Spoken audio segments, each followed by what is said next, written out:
Hola. Hey, how you doing? Pretty good.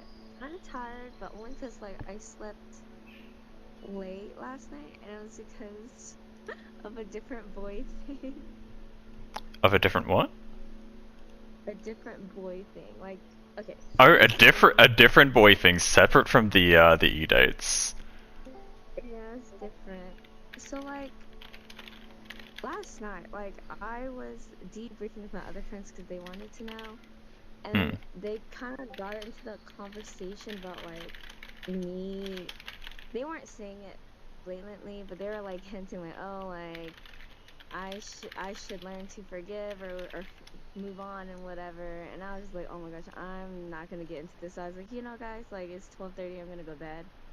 And then my girl, she was still in the call with him, so she was like kind of updating me what they were talking about, and I already knew they were probably talking about me.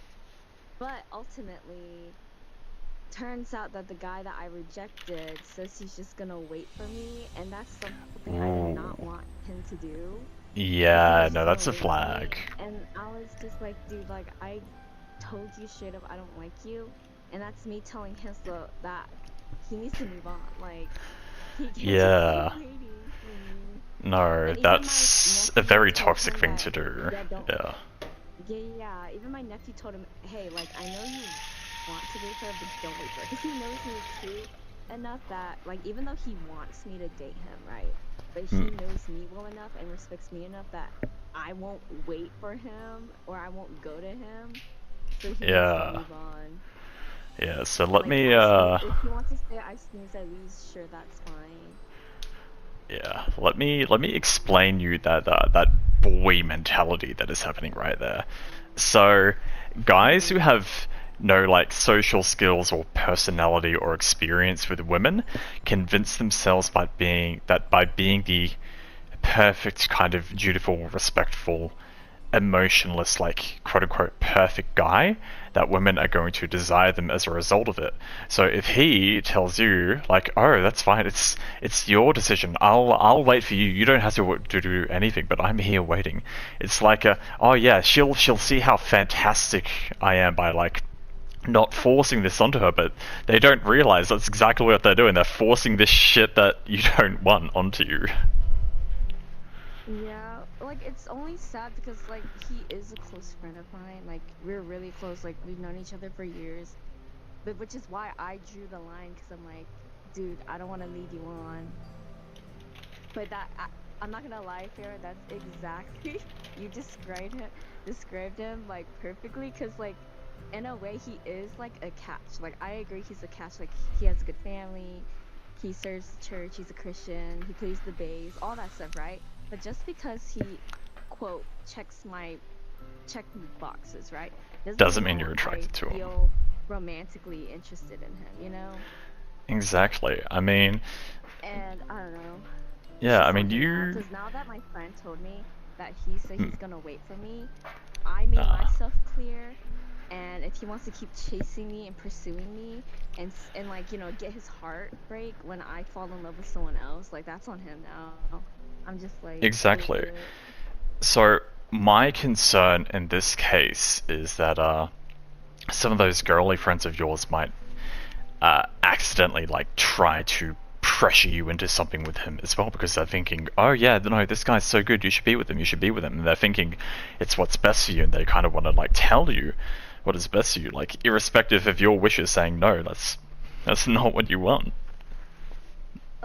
Well, if I'm being more specific, like only if like my niece and well, okay, my niece and cousin from Minnesota, I told them about the situation, and they're on like my side. They're like, yeah, like he has the balls to like confess to you after like he pursued my sister. Like he pursued my sister first. So they're like, wow, but like he needs to respect that. You don't feel the same way. Yeah, But if he wants to wait for you, that's on no, him. But that's and that's then not a very but ballsy then the thing. people, yeah, but the It's kind of people creepy. who want me to date him is literally like are my guys, our guys, like our friend group, like our guys, Yeah. and also like my niece, my niece, who is living here in Georgia with me. She also sees him as a great guy, and she said, and she just wants the best for me too. And she was saying like, he's gonna take care of you. Like same thing with my nephew. So he's like, I know he won't cheat on you. He's gonna like treat you like a queen, etc. Blah blah blah. I'm like, yeah, I get That's that. But like I that's don't not the feel point though, romantically yeah. towards him, and like it'd be unfair for him to like be slaving away towards me to get my love and affection, and I'm just there like being spoiled and not really loving him, and that's not fair because I do love him, but not in that way. He doesn't deserve that. Exactly. No, you're completely right, and you've made the right call, and I'm proud of you for like sticking up for yourself and everything. Because I mean, at the end of the day, sure, they keep saying about how he's going to do this, this, and this, and this for you, but that's not what you fucking want, is it? Mm-hmm. So yeah, I mean, they can go on and on till the end of the day, until the world fucking ends, but like you are who you are, and you can't change like your personality or your own wants or needs or what you want in your relationship to cater to the people around you. So good for you for not doing Yeah. that. Yeah, that's what one of my friends, she's in Florida, and she was like telling me that, she was like privately message private messaging me about it because she was still in the call. And she was the one who was updating me. She was just like, like I'm not on your side just because like you're my friend, but it's because she experienced the same thing where she ended up being pressured by other people telling, oh, like you guys are a great match. So she dated this guy, and like yeah, it was good for a while, but ultimately like they didn't work out and they ended up breaking up. So she was telling me that she's proud of me for at least not being pressured to like date someone when I didn't like him. Hmm, for sure. No, you've definitely made So the yeah, right call. So I'm just like, hopefully, yeah. hopefully they will back I just off, hope but they you don't might. bring it up again. I just want it to move on. Hmm. Yeah, you might need to consider putting a bit of distance between them till it kind of cools off a bit for you, but yeah. Like, Well, I don't know, cause like I'm just like here's the thing. It's like it's impossible because I love all of my friends. So of like course. it's only gonna get annoying if they keep bringing it up. Hopefully they don't. Hopefully like like last night will be the last time they bring it up because like it's end of story. He already Yeah. expressed that he liked me and that he was gonna still wait for me, etc. But my Yeah. thing is just that like I don't know, because like even after I rejected him, he's still like he's actually being more bolder. Like he's actually trying to get one-on-one with me, and he's like DMing me, not as much, but like he randomly DM'd me on Saturday, like, good luck with your Yes. dance performance and stuff. And usually he doesn't do that. So he's still getting like He's still maybe trying to get in. advances, but not like Hmm. yeah, like it's not Yeah, it's like not very noticeable, but for me, knowing him and how I've seen him pursue a girl, like I'm like, dude, like you're still trying, and I'm Yeah, trying to be civil with he's it, cause like me, I don't, again, like I don't really mind because again, like we're friends, but then I know he has intentions with what he's doing, and I'm exactly. just there, like, just there, like, just taking it because I'm just like I don't know what to do anymore. The best And thing you can yeah, again, do, he's still a good friend, so I don't want to hurt him either.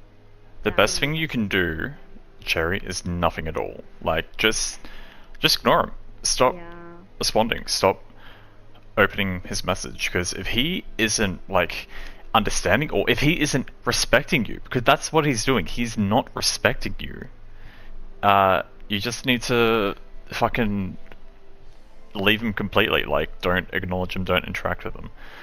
And if that isn't enough after that, then you kind of gotta cut him off it completely if that keeps happening. But yeah. Oh gosh, I can't even cut him off, dude. Like, that's like one thing that's impossible, and I wouldn't want to cut him off either, because again, the whole we're close friends thing. I think the best what I can do is what you said is literally just do nothing, be myself, just you know. And if he does make like advances, like, oh, do you want to like go out to eat? Like again, like if he ever asks us like a friend thing, I'm definitely gonna still say no because I did say no when he did ask me out the first time. Hmm. But yeah, For sure. No. I'm glad for you for not, like, caving in or anything, so keep doing you, and, yeah, hopefully it kind of cools off after a while. But yeah, no, let us know if it keeps happening, because, if it does, like, if they keep trying to pressure you, then something's kind of off there.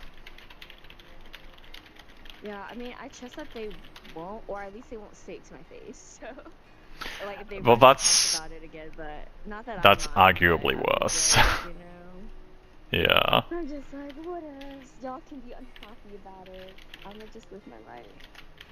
for sure. And that's what you gotta do. I mean, the best way to legitimately find a life partner, someone who makes you happy, someone you want to spend the rest of your life with, is just by living your life, and you're going to meet people naturally. Like, similar to how you've kind of like met all of us in a different kind of way. You will find your people, you'll find the ones you vibe with, the people you get along with, and the ones you want to spend more of your time with.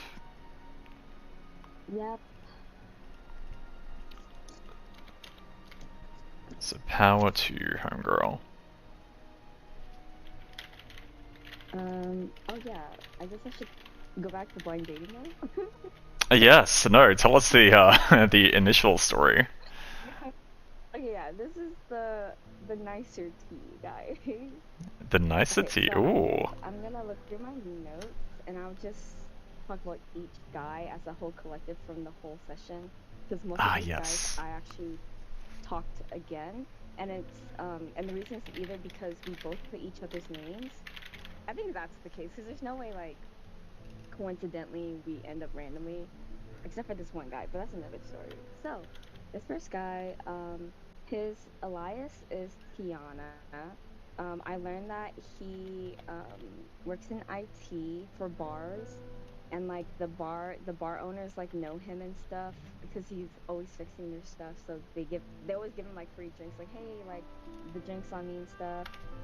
He has similar music tastes to me, where we don't particularly have a favorite genre, but if it's something we like to listen to, then we'll listen to it. He likes to cook. I know on his profile he likes to do dishes as well. We have similar commitment morals with it, like, dating for marriage. He likes to play games, but not as much now. But he does.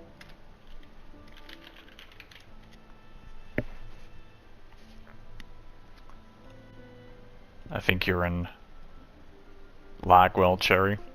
Oh, With one never button, mind. he can I have was in like a Lagworld. broken what, sneak attack. I was like, hey, yo, that's kind of cool. Yeah, no, that's cool. I think I cut out for a bit there. He didn't come for the last session. Oh, what were you saying? I think I cut out, so I missed half of that. But please continue. Wait, wait, I don't see how one level of rogue is extra good on Angel. Oh, No, buddy. because of the sneak attack. So if you're a rogue, you have sneak attack. But then I think the ranger, that specific ranger, gives you advantage in attack rolls or something like that. And so therefore, if you combine those two, if you have advantage, you get sneak attack. Alright. But he said also varies depending on the DM, because he said his DM hates that when he min-maxes characters like this. I don't think I get advantage on Stalker, but I don't know. And then Tiana also didn't come for the last session, but he was interested in me because the host reached out to me and told me that he couldn't come, but he would still like my social. And she said if I wasn't comfortable, she could just have my back and say, hey, she don't want to give it to you. But I was like, I'm open to be friends and stuff. So I gave him like my Instagram and Facebook. Next guy, his Eli's name is Pacha. I've talked to him only once. We laughed a lot in our one conversation we had. He's 27 years old. He likes the movie Nacho Libre. He Very and I both specific. didn't know the actual definition of a love ballad, so we laughed about that. And I even Google searched it, and we just laughed like, oh, that's what it is. Blah blah blah blah. He likes to cook soy beef stir fry, and then he has one older brother. And then I think he actually followed my Instagram too and Facebook or something, despite us not exchanging. I think because I actually posted my socials. Of course, I'm repping my Boba account, but I posted my socials after the thing into the main chat. So I'm like, hey, you guys, I'm open to be friends with everyone. So I just threw it out and I was like, goodbye, and I just left. But yeah, that's probably how he got my social medias. Next guy is Kristoff, and this is the one that was like kind of crazy. But first off, like I've actually talked to him 3 times. He his one of his favorite movies, P-Mock, which is also one of my favorite movies, because it's like funny horror. He doesn't like strong smells. He mostly like fruity smells, like apple, and then I kind of vibe with that too because I don't like strong floral scents either. He plays Minecraft. He's a bad swimmer. Oh, I put a lot of notes since we talked a lot. He also doesn't have a favorite genre of music. And funny enough, he also started a new job like the same week I did. Because we both were like, oh yeah, I'm starting my new job on Monday. And they're like, oh yeah, me too. And then lo and behold, this man is also an RBT. Because he was describing his job to me. He was like, oh yeah, there's a lot of course training. There's a lot of kids I have to get used to. And then he mentioned about being a behaviorist. I was like, wait, hold up, are you becoming an RBT? And he was like, yeah. And I was like, oh my gosh, coincidentally, yeah, same here. And then what's even funnier is that he revealed his name to me by accident before. And then he almost did again during our last convo for the last session. And I said, oh, it's okay because this is the last session. So I told him my name. I said, oh yeah, I'm Cindy. And then he was like, whoa, hold up. Cindy? And I was like, yeah, why, do you know me? And he was like, Cindy from Victory, which is my church. And I was like, yeah, that's me. And I'm like, wait, are you Vincent from TFC? And he was like, yeah. And it's only funny because he used to go to my church for a short bit. Because at TFC, it's a pastoral college or like a Christian college. So like to get hours, they would go visit local churches and serve there. So he served at my church, and he was actually like a DMV teacher, which at that time I wasn't a teacher yet for my church. So it was so funny, because like we've known each other, we existed, but we've never like interacted or talked. We weren't even friends on Facebook. So yeah, that was pretty funny. Small world. Yeah, so that's him. Next guy, Jerry Mouse. I also talked to him 3 times, but the first 2 times was a 3-person group. So I met a girl with the lives Ariel and Belle. But for him, he also likes sad love songs on his playlist, which is similar to me. When he was a kid, he wanted to be a vet. He loves animals. One of his K-pop Like he likes to listen to Dreamcatcher, which I also listen to sometimes. I didn't take too much notes on him because like I was with the other girls at that time, and like dude, me and the girls we all vibed, so it felt like he was the Nice. third wheeler. But other than that though, yeah, like I think our last one we did exchange Instagram. So, but yeah, it was okay. Like him, it was more like he was kind of there because again, like I interacted with him with another person in the thing, and then when we had our last session, it was actually kind of nice. It was just me and him, but yeah, that's all I have on him with notes. Next guy is Simba, and I had him twice. Ooh, His love exotic. language is like a bit of everything. We actually at first conversation we actually like gossiped about like K-pop drama and Blackpink, which is funny. He's a nurse. Um, he's into since oh then because we did a debrief, he's Korean, which is funny. I was like, oh well, so there were non-Hmong people in this, but we were all Christians. Yeah, but we didn't really exchange because I didn't talk to him the last session and he didn't really like follow me or anything. So I mean, I'm fine with that. But yeah, but he was nice to talk with. And then lastly, okay, this one was the host did me dirty because one of the survey questions I put, oh, surprised me with someone I haven't talked with, right? And then so I got into a three-person group with a girl named Rapunzel and a guy named Jar Jar Banks. Ooh, you had And a so again, like freeway you know, with you get me Rapunzel and the and Jar girl Jar. vibes more. And then me and Rapunzel, we bonded over the fact that how we balance work, school, and church, and other stuff, social life, you know, uh, with our friends. And I was telling them how I do. I was like, well, I always have a calendar. I always have makeup appointments. Like I jokingly say, make appointments with like outside stuff like with my friends. And I always have to check my calendar, etc. And then sometimes you just have to sacrifice sleep and have 5 hours of sleep. And then that's what we bonded over because she also was like, yeah, I feel that with the 5 hours of sleep part. So that was really nice. And then this man, like, he didn't really, I don't really remember much, but I did remember him saying that he used to serve ministry, but he's taking a break this year. And then I find out, like, after I said, oh yeah, I'll add you on Facebook, right? This man is 42 years old. What the fuck? I wanna, And he's I wanna like cry. I was like, what the heck? and Like, he's how can a blind host dating the do me dirty? 20-year-old kids. I had an age range too. I was like my age or 5 years older. Like so my max is Yeah, not 28. Why am not I someone talking old to a enough to be your fucking 42 year father. old? He's literally over double Yeah. your age. And you know what's crazy? This man literally lives so close to me too. Because his parents goes to the church that I literally visited on Saturday for my performance. Hmm. And he goes to another church that has visited my church before. So like like we live very close to each other. So I'm just like, oh my gosh, like I don't know. I was like so upset. I was like, dang, and you know we were already friends on Facebook. So I was like, you know, I just accept because he's an elder. Respect our elders.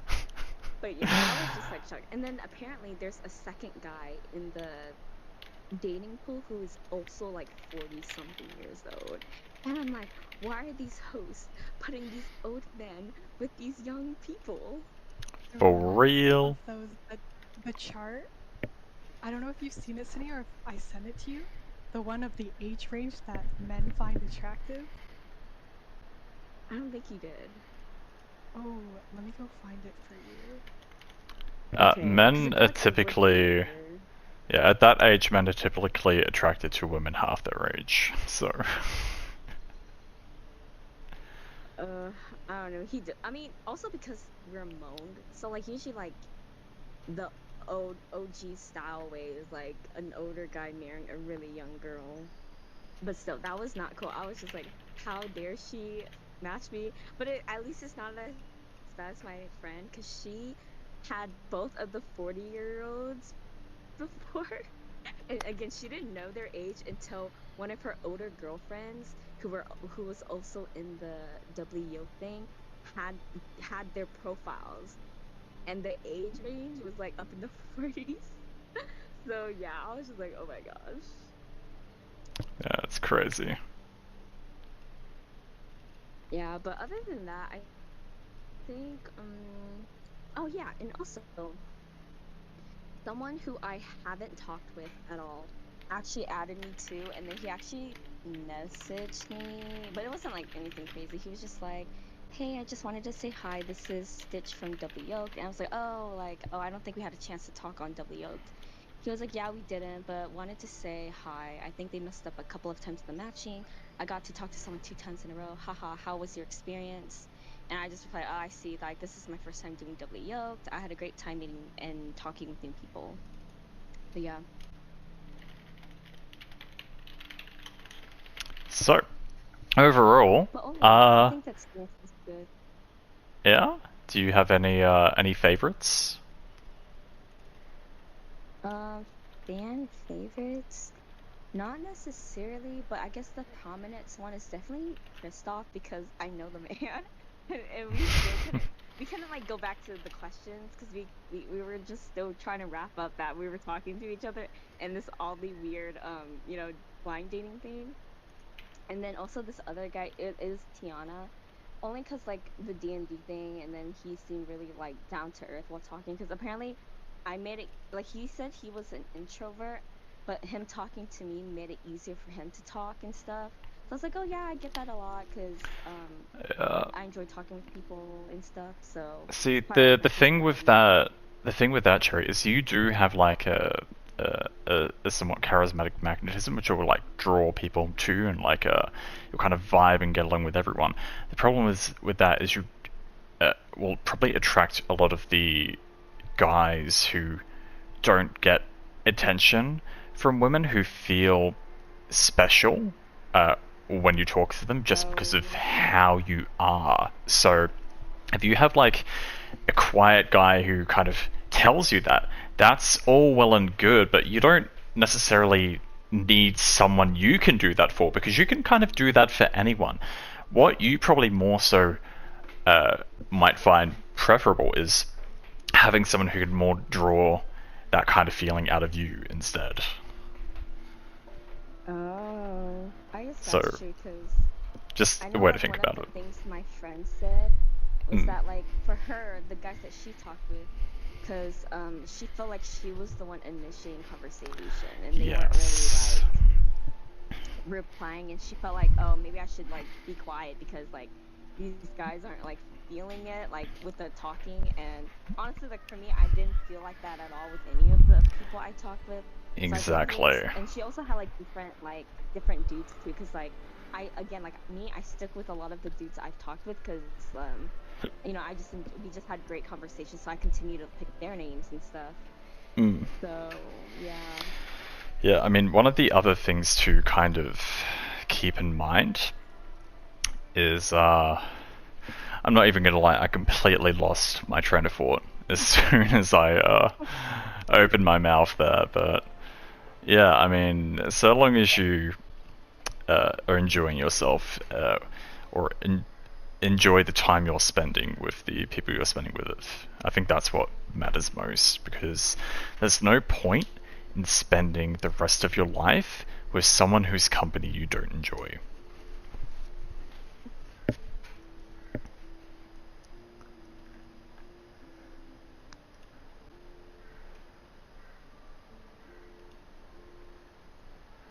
Yeah, but that's all my tea on Doubly Yoked. I think my friend did ask me. She was like, if they ask you again, the keyword is if you're single by next year and they ask you again, would you go again? And I was thinking like, maybe. But her, she said she was down to do it again just to meet new people. Yeah, I But mean, yeah. I'm down for meeting new people, but I'm also down for new experiences. So rather than doing the same thing again, if I were in your shoes, I would try like a different kind of dating thing. So you got like the speed dating, and like in-person stuff as well, which might like play a similar role instead of like being online, I guess. But I I think don't the problem know, with cause those is it'd be more difficult to find a Christian one for you.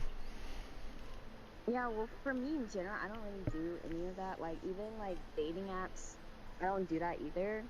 Neither do So, I. like, for me to do this one, it's only because, like, one, um, I need well, I got my friend to do it with me. Two, they were Hmong people, so technically, like, like it's my people, so I knew it wouldn't turn out bad. And three, like, everyone was a Christian, which is why I decided, okay, I'll give it a shot. But I think I don't think I'll have the guts or like the heart to like do an actual one, like that's like non-Christian or like kind of like mainstream style, because I don't know, I probably wouldn't do well in that, or I probably wouldn't even like any of the dudes because they're probably not even Christians anyways. Yeah, for real.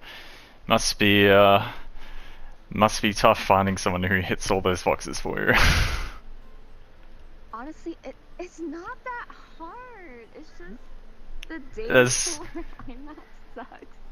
Yeah, so it's finding the ones who check the boxes are easy, but finding people who check the boxes whose company you actually enjoy or are Yes, attracted yes, to, more difficult. exactly. Yeah. Checking the boxes and me actually having my heart go like what, doki doki, right? Yeah. No, I get you That's for the sure. point.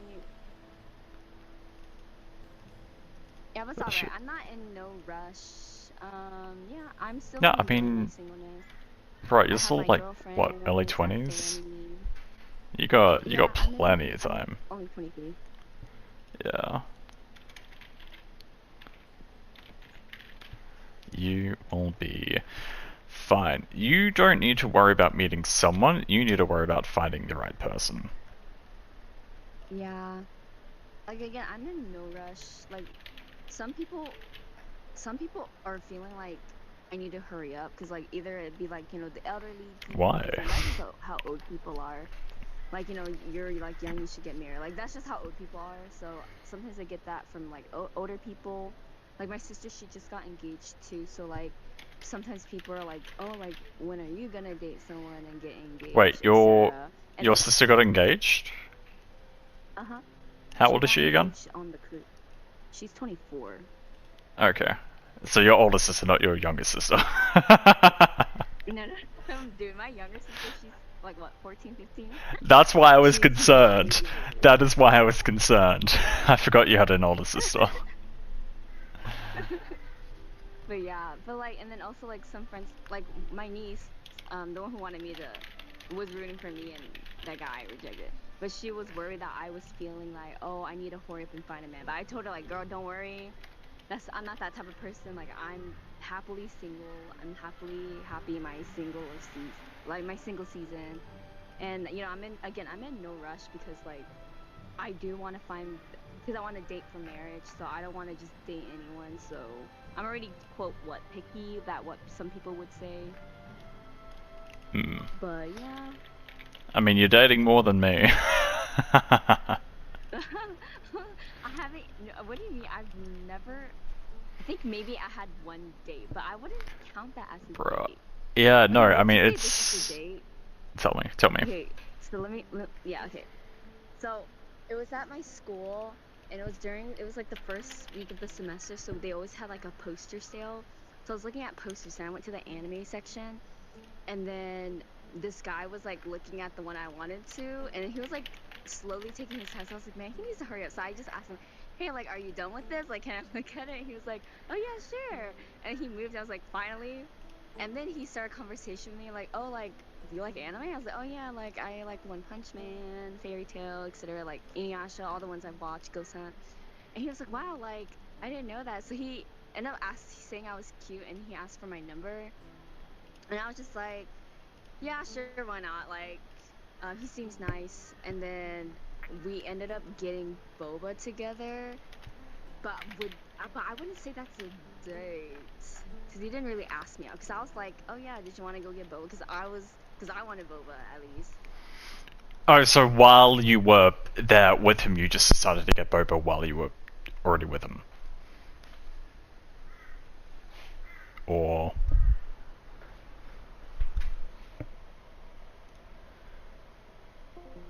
Uh, What I'm happened? still DCing on Discord a bit for some reason. Me? No, me. I'm not sure why. Oh. It doesn't look like OBS is playing up at least, which is good. That's crazy. Dude, I'm not gonna lie, every time like I'm in a VC or I'm playing a game with someone, someone else lags. Now I'm Yeah. starting to think it's true. The curse. You spit Well, it. I mean, the thing is, like, before, when I was still in North America, it's funny making fun of your internet, because your internet was shit. But now I'm back in Australia, and I have Australian internet. And do you know what's worse than Cherry internet? Australia internet? Yes, it is horrible. Well, I hear it from Gambit all the time. That's why we did it. Because when we first met, we did like an internet test, and I was faster than him. Yeah, that's exactly the point. The internet down here is atrocious. But yeah, no, that's some fun story time. Thank you for sharing that with us. Did you have anything else you'd like to add? Not really. Just the blind dating thing. Nice. But I'm back to playing D&D now, so I kind of felt bad. I hadn't shown up for like 4 weeks, but I mean, it's okay.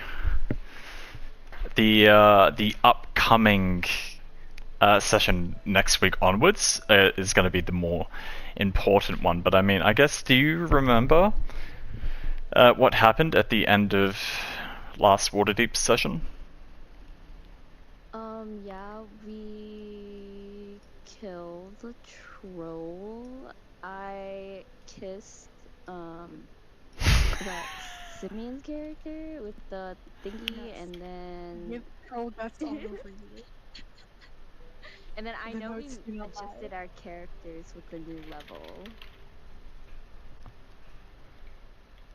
That's pretty much it. Yes. That's all I remember.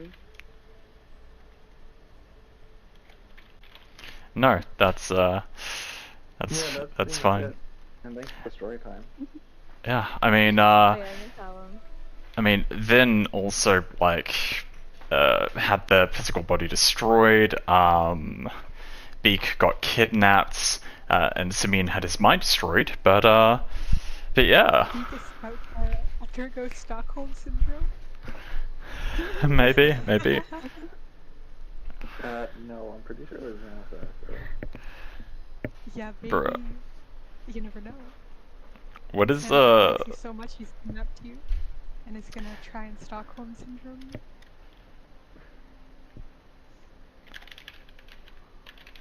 Anything. Get out. bruh, Zan? What mic are you using? Just my phone. Okay. He's Yeah. not I'm, at not, my I'm place. just wandering around the house. Like, I'm not kind Ah, of doing yeah. nothing and listening in the background. You're just listening for story time. That's all good. Yeah. Alright. Well, I need to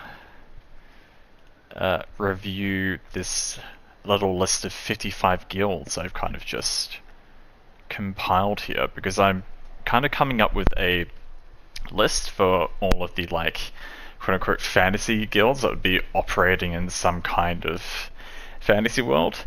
And while these are intended to more so be profession-based guilds, I kind of need to determine how I want to implement these, especially since I'm designing that TTRPG system in tandem with this one.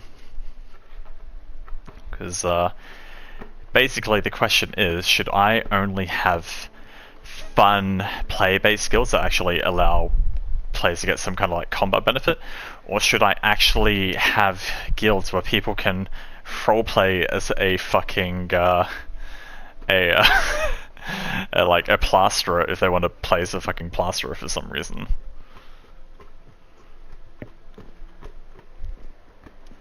But yeah, question is how in depth do I want to go with that? But yeah, I mean, thank you guys for story time anyway. If you guys have any other stories you want to share, you're welcome to do so.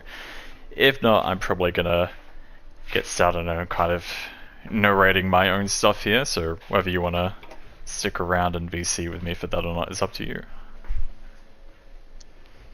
I am gonna I'm go like, and work out, oh, unfortunately.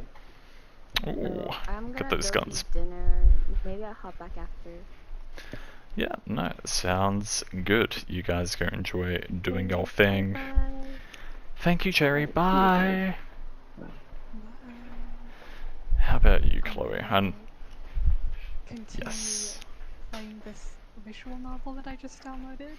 Ooh, what one? Yeah, it's called Obscura. It's from itch.io.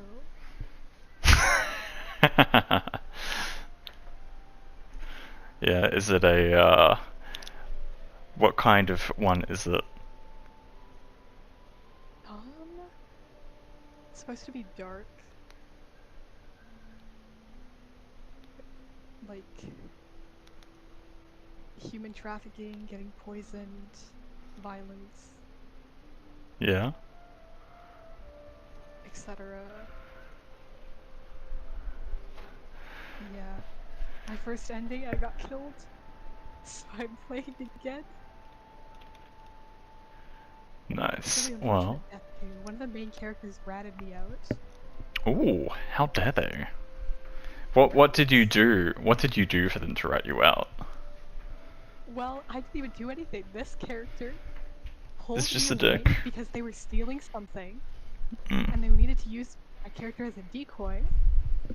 And then they bring me into their underground little. I wouldn't really call it a thieves guild. Yes. Kind of like group of random people in like that obscure part of the city. Kind of reminds me of Xanathar's guild in a way, but I have to forcefully join them for some jobs. Mm. And then during the job, they messed up. But Yeah, I also got caught by the guards because I was apparently looking suspicious on the side of the street. yeah. I guess the options I chose were just suspicious, but anyways, I end Good up job. in prison with them, and the interrogator is asking who else is a part of their little crew group, and the guy rats me out, and I get killed after him. Nice. Well, I guess you know to avoid him or take him out earlier in your next run if you can. See, but the thing is, there's like 5 other different endings with that same character, and I'm very curious. Well, are you gonna play to get all of the endings? Probably. I'm currently doing my second playthrough, and I've met a completely different character. Nice, nice. No, it sounds pretty interesting though. Let me know how it works out for you. Will do. Cool. Well, Oh yeah, and the game. Huh? yes. Sorry, you were saying something else? The game makes you input a safe word too, in case like it gets too dark. I Mm. think. But yeah, that was it. Oh, what is your safe word? I used the default one that they entered as like the placeholder, which is Mm. pumpkin. Ooh. Pumpkin pie? Yeah, I wanted pumpkin pie actually. Nice. Alrighty. Well, I'm probably gonna get it started on my little thing here. So again, you can stick around a VC or hop off. But yeah, thank you for coming to story time. No problem. Love the commentary. Yes, yes. Goodbye for now. Bye. Alrighty. So, in the meantime, I'm gonna keep going with these guilds here. Give me one moment. I'm just gonna take my beanie off.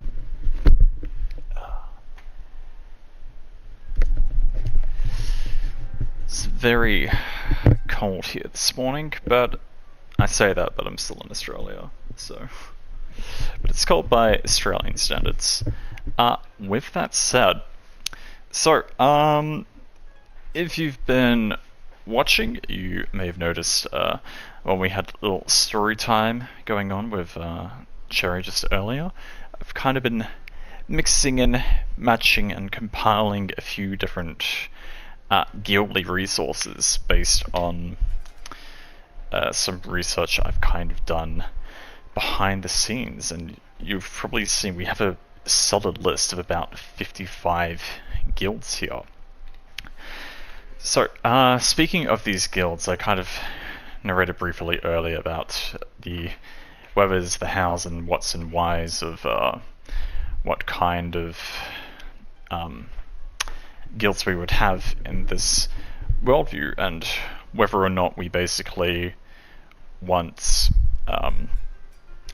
players to like have an opportunity to essentially have a profession. Because I mean, when you think about it, some things like cooking food, for instance, people love exploring the kind of different taste, flavors, textures, and smells that they can kind of imagine in like some kind of fantasy environment, like making a good old ale of butterbeer, or even any of the hundreds of different cuisines and like the Breath of the Wild or Tears of the Kingdoms games that you can kind of cook up. So I think having some form of guild setup, just so people do have like resources or connections or potential DM quest or plot lines to kind of progress through, could be nice if people get up to that. Now, with that said, given that we already have 55 guilds, we probably are going to need to whittle these down a little bit more, other than what I already just did kind of on screen there for a while. So, I'm thinking now what I'll do is kind of just continue going through this listing, narrate a little bit of my thought process, and we'll kind of see what we get up to here. So I'm thinking we'll bold the ones we want for sure. So like an Adventurers Guild and Mercenary Guild, those are going to be like the big ones we want for sure.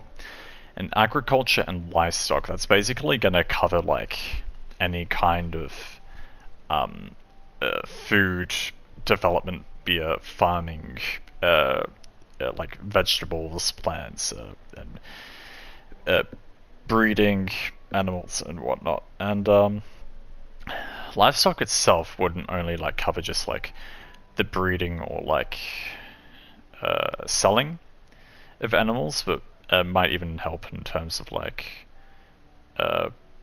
preparing them appropriately for different things as well. Cool.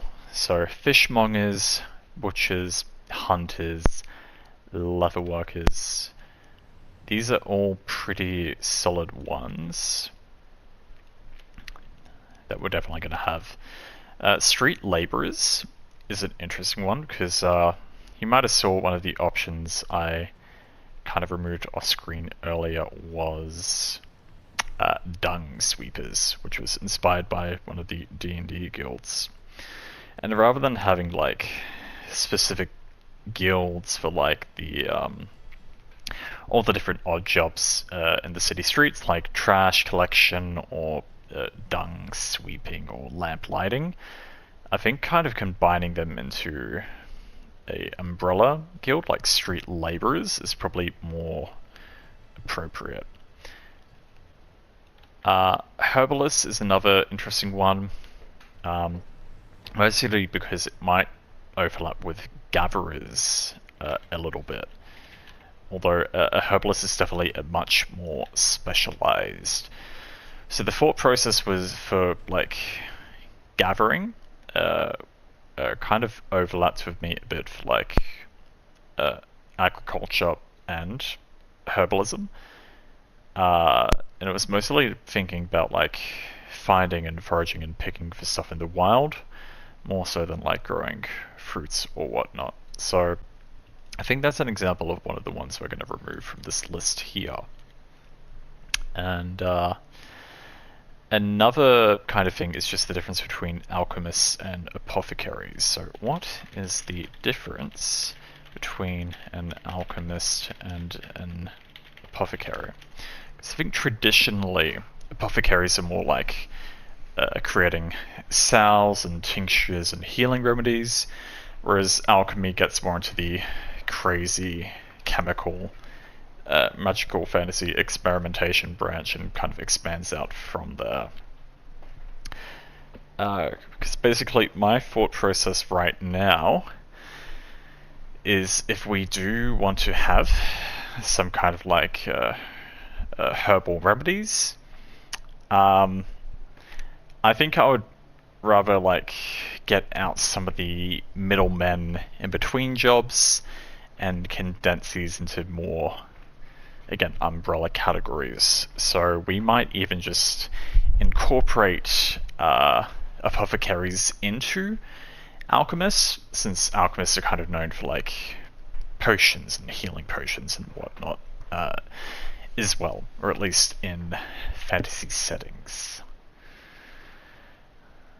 So let's do that there. Now, carpenters, woodworkers, basically the same kind of thing. I mostly just worded it that way because there are so many different kinds of crafts that one can do with wood that it's a bit difficult to just lump everything into one kind of guild for it together. I think the best example of that is like you'll see later down we have like the shipbuilders guild and the wheelwrights guild for making like land and sea vehicles of wood as well, and that being a more specialized craft outside of general carpentry for like furniture and whatnot is a big thing there. Stonemasons will pretty much have all the stone stuff. Miners, blacksmiths. I think I'm cool with most of these. I've forgotten how to spell architects though. That is atrocious. Kinda just butchered that, but yeah, no, that's fine. Right, I think these are all pretty good standalone as well. Now, inns and taverns are definitely going to be a thing, but I kind of need to think of a separate name that kind of combines them or stands out a bit better rather than just being like inns and taverns. So what kind of name would you call a guild that represents inns and taverns? So basically I kind of want to think of guilds as unions in a way. So like all the blacksmiths in the world like kind of lodge themselves in with the guild. They get access to like supply networks and quality materials, and they're basically elected to be the official sponsored artisan in that area. Because when you think about a real city, the problem with incorporating real life aspects into fantasy settings, if we do a realistic city, there's going to be like 10 blacksmiths a city or whatever, and basically I don't want to have like 10 different buildings of the same type or purpose within any kind of one given city, even if it is for the sake of competition and innovation, mostly because of practicality purposes for gameplay aspects. For instance, so like if you just want to have a blacksmith, it's easier to invest time and effort into like perfecting the characters, the environment, and the resources if you kind of just have the one blacksmith in the one city, because otherwise, like what differences can you really make with other blacksmiths within the same city? And even if you can make differences, why really bother? So with that said, some interesting guild names we could use for inns and taverns could be innkeepers, tavern keepers, hospitality. kind of like that idea. Fellowship of Hearth Home Hospitality. Live, laugh, love. I hate myself, but I'm gonna do that. That sounds perfect. Hearth, Home, and Hospitality. I love that. I hate it. Cool. Now, you might have seen earlier as well that we initially had this listed as Criminals Guild. We also have like Assassins listed down here. So I'm gonna need to think a little bit more about how I want to establish that. So I might leave it be for now.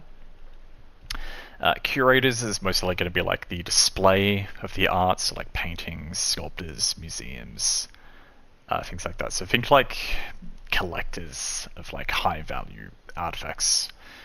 Artisans is kind of just like a general name I've implemented for the time being, which could essentially represent any kind of crafts that might exist outside of the major ones that may need some form of representation. So we will revisit that as well. Glass is a specialty good. I'm cool with that. Alcohol, yep. Merchants and porters for sure. So porters are going to be not only like the little minions who basically carry all of the adventurers' gear with them into dungeons and whatnot, but I'm thinking they also might play a bit in tandem with merchants, just in terms of like merchants being the ones who actually do the business and porters are the one who's kind of move their businesses around. So bakers and patisserie guild kind of need to come up with a name for, and I'm just going to type in chat since you don't have sound on. Yes, give me guild name suggestions for a baker / patisserie guild, because I know how much you love your bread. So I'll wait for you to go back to me on that one. In the meantime, I'm also going to get some creative name suggestions for a chef / cooks guild. And I'm thinking something to do with like hearth, home, hospitality, or whatever it is we did earlier. It could be fun and cheeky for this one as well. I think it's a fitting kind of naming convention scheme we can do for guilds that have like a bit of an overlap in kind of naming possibilities and whatnot. Okay, so we got some interesting ones like the Gourmet Society, the Culinary Guild, kind of like the sound of.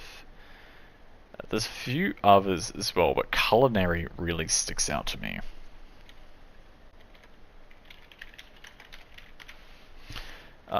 Beast Tamers, I think this is going to be like more wild beast rearing rather than domesticated livestock.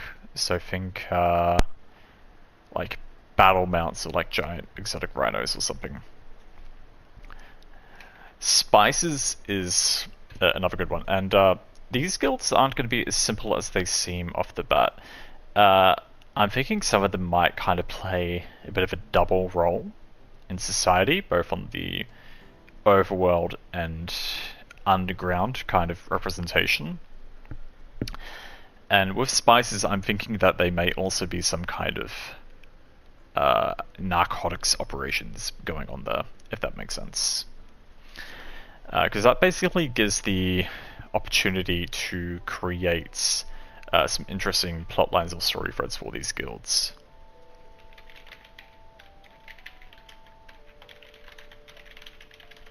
Now, we need to do something for airships and zeppelins too. So I think airships on its own is probably a more fitting name than zeppelins. I'm not really sure if I want to have any kind of zeppelins in this worldview exactly, but yeah, in terms of like flying vehicles, I'm thinking mostly just like pirate ships that fly through the sky, the classic ones. So let's see.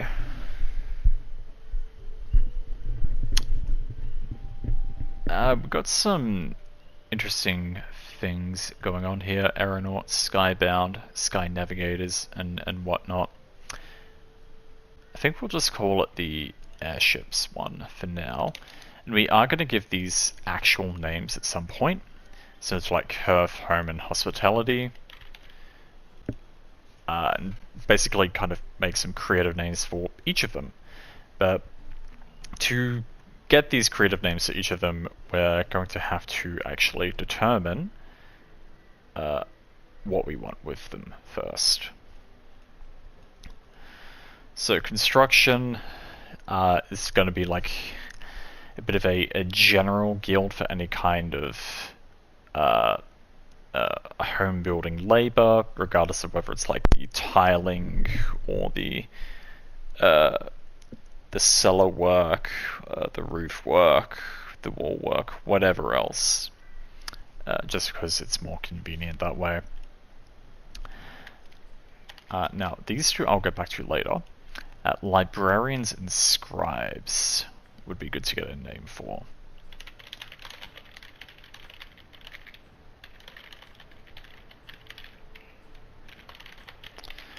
Because, well, these are technically different things. I do like kind of grouping them a bit together just to help lower the total list count. And similar as to before, how I mentioned like potential double entendres for these guild purposes, like the underground and above world. I'm thinking with like some kind of librarian or consortium or scribes guild, they could also do in like information dealing or something. So we have like the ink and scroll, the quill and tome, the scriptorium, the librarian's consortium. What is the consortium exactly? I roughly know what it is, but I want an exact definition. An association typically of several companies. As well as another meaning, which I won't say out loud. Okay. Interesting. For now, I do kind of like the quill and tome as well as the ink and the scroll. But I also like the idea of having like something to do with parchment in it, specifically. So maybe something like the quill, tome, and parchment guild.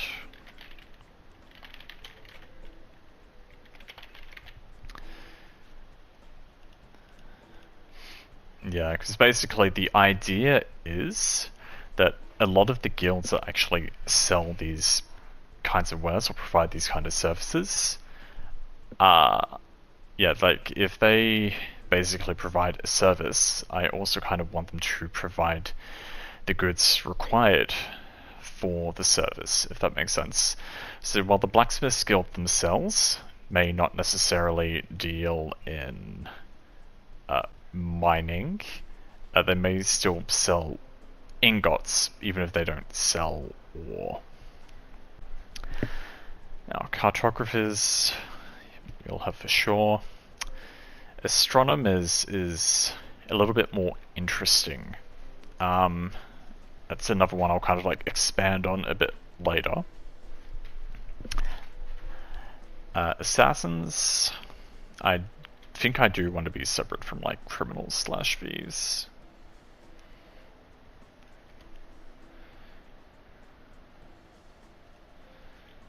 Harbour Master. Now, a Harbour Master as a service in the city is definitely a necessity, but I don't know if I want a guild for it exactly. And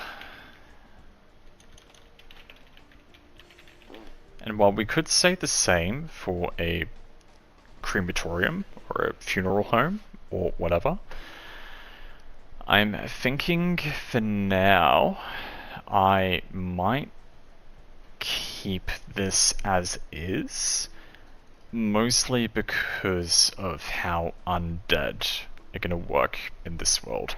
I think funeral rites would be taken very seriously by these people, not just because of religious practices, but also because of the very real and pressing threat of the undead. And yeah, I imagine that could be a bit of an interesting plot line in terms of how these guys would work. So I'm thinking scroll and parchment makers we might kind of put together with these guys rather than keeping them separate.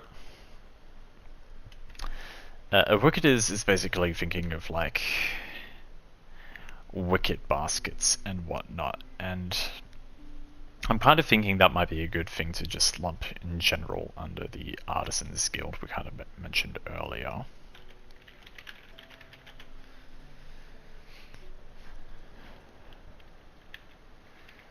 Pottery could be another good thing to do there, along with like maybe sculpting,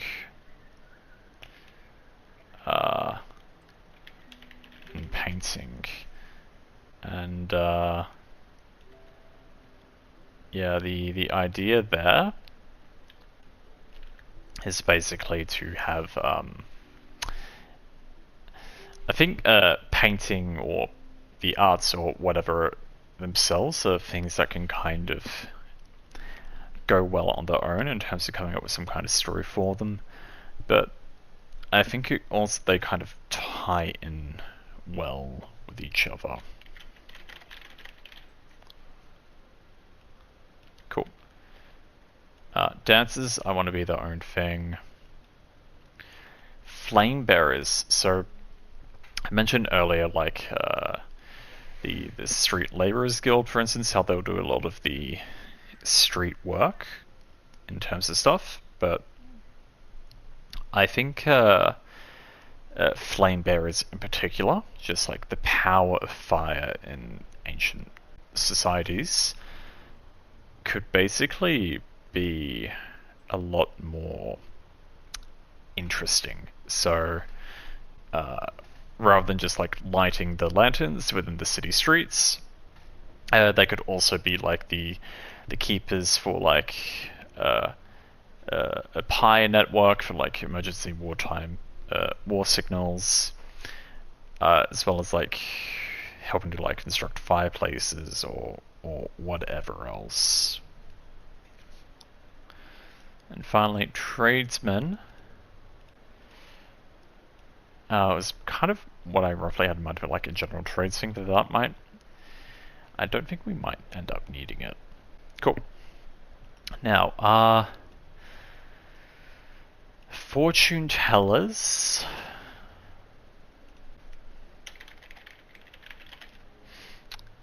We might. We'll keep that as it is for now.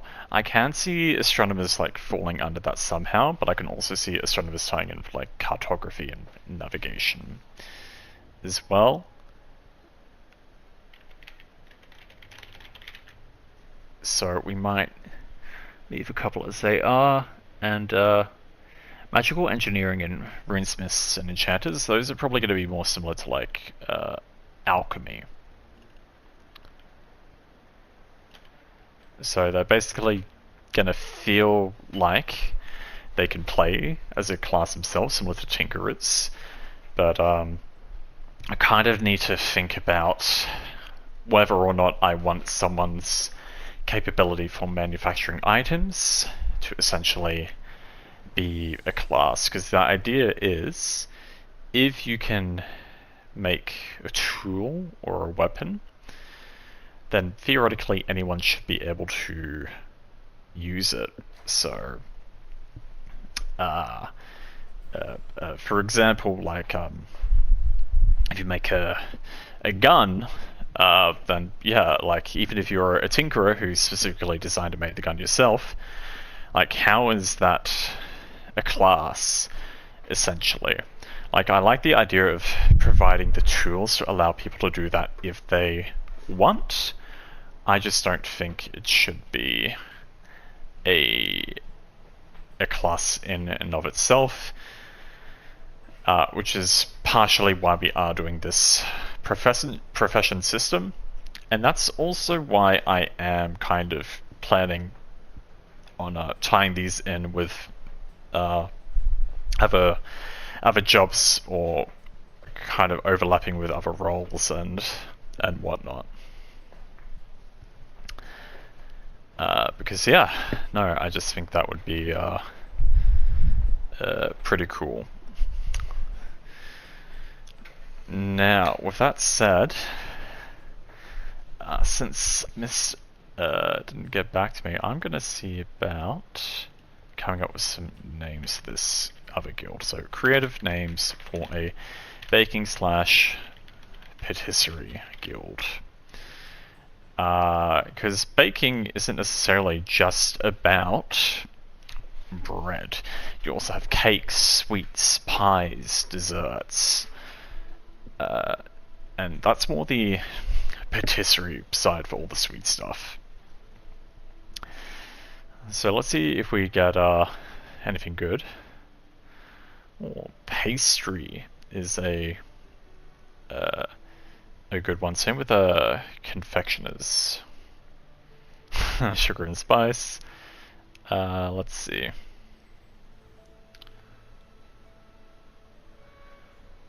Let's define confectioners. Because confectioners themselves makes me think about a lot of chocolates. Confectionery, sweets and chocolates. Yeah.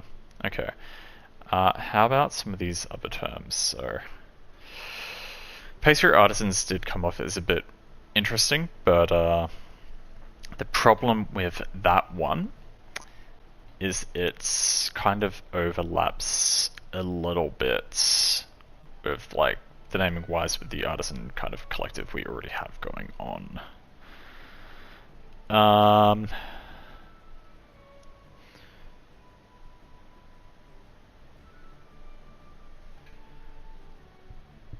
Let's see. I do kind of like the name collective though. I think we'll leave it be for now, and I'll see if I can nag Miss later to give me some suggestions for that, because I know how much they love bread. Okay. Now. So we've narrowed it down to 48, which is a pretty solid amount.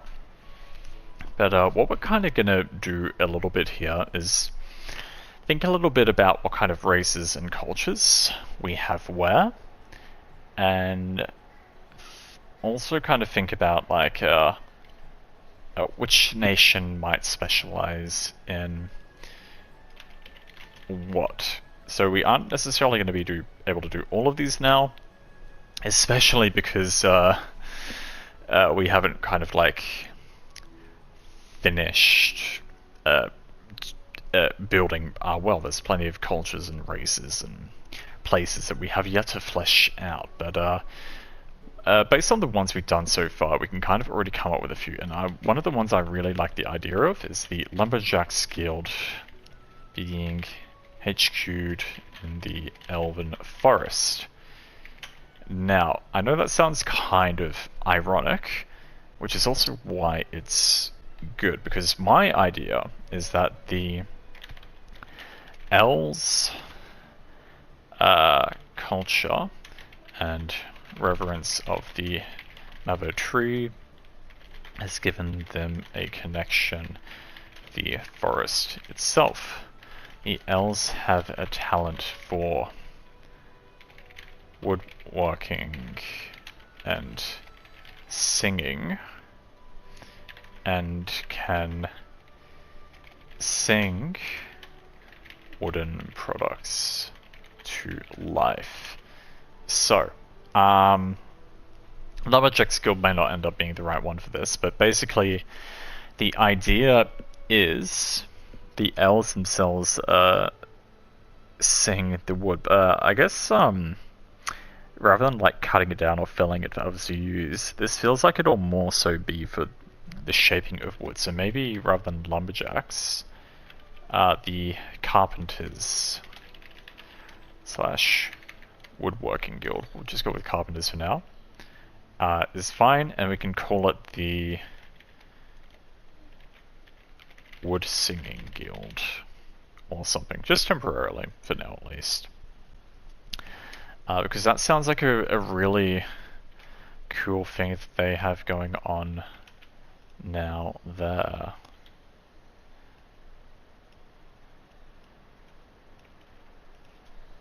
So let me just take that note.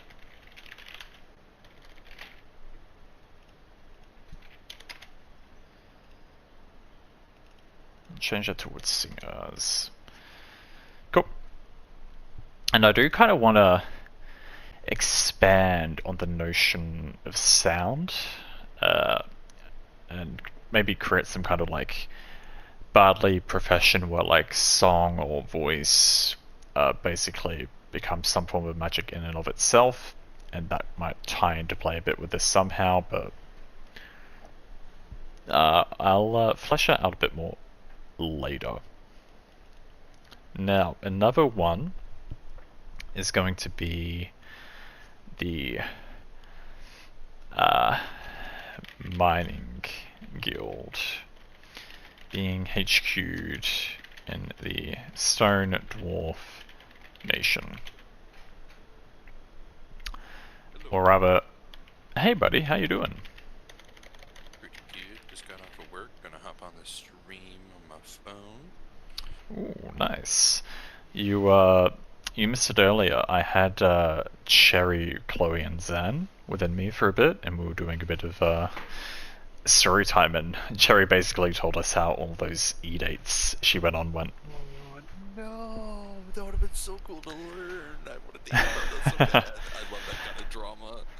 Well, you can watch the VOD afterwards. It's like the first like half hour of the stream if you want to get the juicy gossip.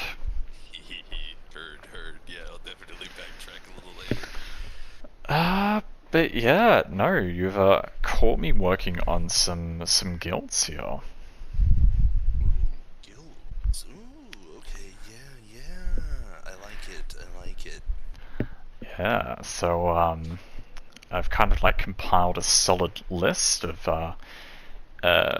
professions that'll basically be enacted in this world, and basically what I love the idea of is basically mirroring a dual purpose for some of these guilds. So for instance, I was saying before, the spice merchants or the spice trade may also deal in narcotics. The tailors may also be assassins, and a few interesting things like that. No, that makes sense. Yeah. I like this. It gives me like a RuneScape vibe in terms of just like, yes, there's lumberjacking and fletching and, you know, all the random odds and ends you can do, but like in RuneScape, that often leads to you doing other things instead. Yes, exactly. So basically, again, I want to have a purpose to everything in this world, and if people like want to roleplay as a lumberjack for some reason, I do want to give them the capacity to do so. But I don't want them to just be a lumberjack. I want them to be scouring the world in search of like the most precious and valuable of woods to source it to make the most legendary of materials, if that makes sense. For sure. Some sort of wood craftsman, whether it be like a handle maker for axes or something like that, or wands even. Yeah, so right now what I kind of had in mind was that the kind of elven forest I briefly built would be maybe some form of elven wood singers who basically like accelerate plant and wood growth. to produce like these trees or this wood that they can like shape and craft into whatever form they want. Yes. Yes. And kind of when I was theory crafting a while ago off stream, when I was like thinking of like mirrored ideas of how I might like these operations to occur, one of the things that I was thinking of for essentially a botanist guild would be plant poaching as well. So, and I think that kind of might tie in well for what I want to do with Babylon. And basically, I want to get some inspirations for a little bit of an area from like inspired by the Hanging Gardens. And I'm thinking there's just some organization out there who basically goes around and stealing all these valuable plants to bring them back to their own place just to create this massive, wonderful, beautiful garden. So I might just take a quick note of that as well, because plant poaching is one of the things I left off of this list. Cool.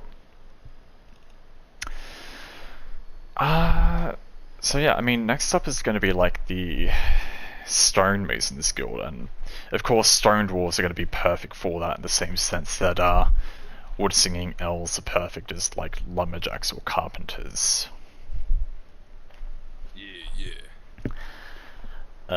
But in this case, I'm a little lost as to a potential double meaning that I could essentially do with the stone dwarf stonemasonry. Jewelers. Specifically like enchanted jewelers, or finding special rare types of jewels that already have power within them. Well, kind of what I want to do here is keep some things separate. So like I want stone to be separate from ore, and ore to be separate from jewels, even if they all kind of can be found by mining. So there's going to be a miners guild on its own who finds all those things, and then there's the specialty guilds who do things with those raw materials to produce stuff through them. Because these guys could just be like the stone masons on their own, but totally do it's so silly, the Freemason idea of that's like half the reason why they are what they are in terms of like a secret society, is because they were initially masons and they like were trying to hoard the secret of concrete and stuff like that. So you could have them be like the city planners and architects of places, and only people who get good with the stonemasons can have a castle. You know what I mean? yeah, no, that could be very well worth thinking of as well, because I'm not sure if you heard me mention this part before, but basically I want the stone dwarves themselves to literally be made of stone, and when they bring new or more people of their kind into the world, they're literally sculpting them from stone itself. So they're basically they're basically going to be some kind of earth elemental almost.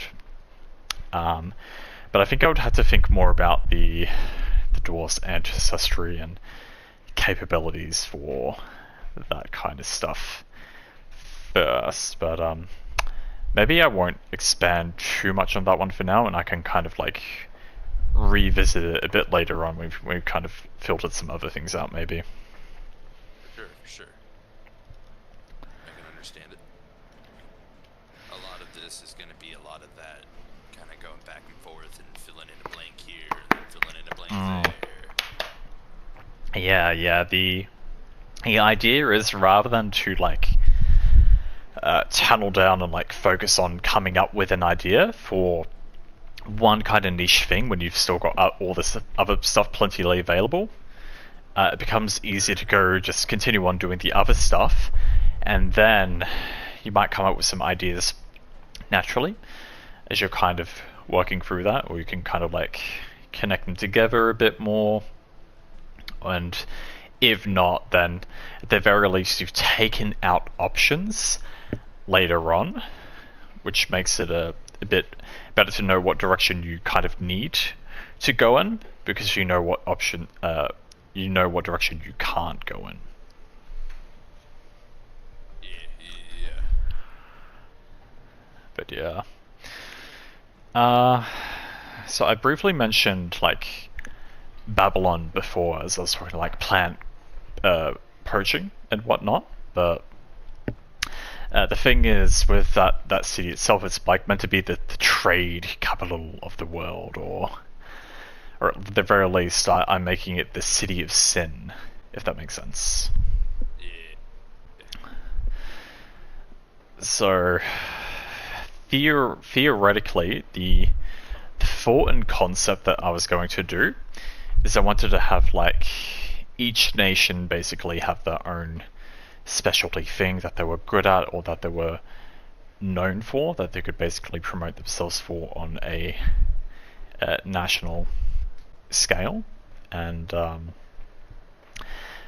the problem is with Babylon, since it's like the city of wealth and sin and merchantry and all that, it actually ends up having too many things that can kind of specialize in. Because originally I was thinking it'd be the Adventurers Guild, because that's where the entrance to the Demonic Abyss is going to be, and that's going to be like the #1 giant mega dungeon in the worldview.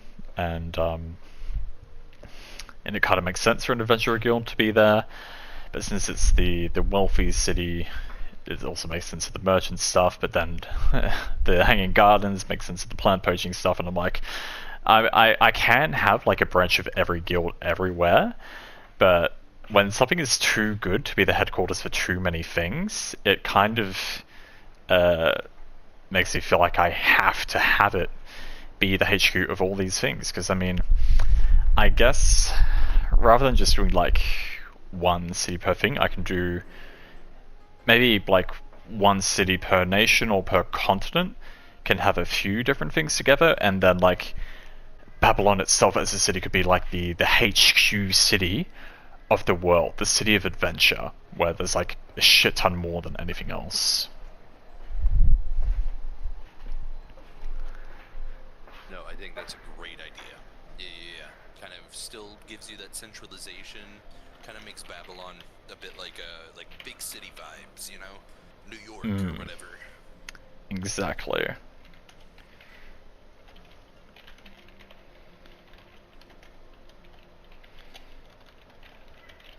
That sounds good.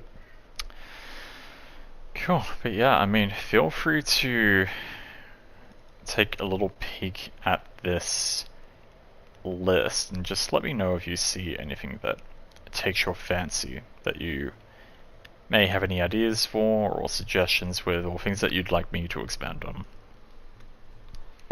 For sure, give me 2 shakes of a lizard's tail. Let me get a little snacky snack going. Post-work food. Ooh, I have a energy drink. Huzzah. Nice.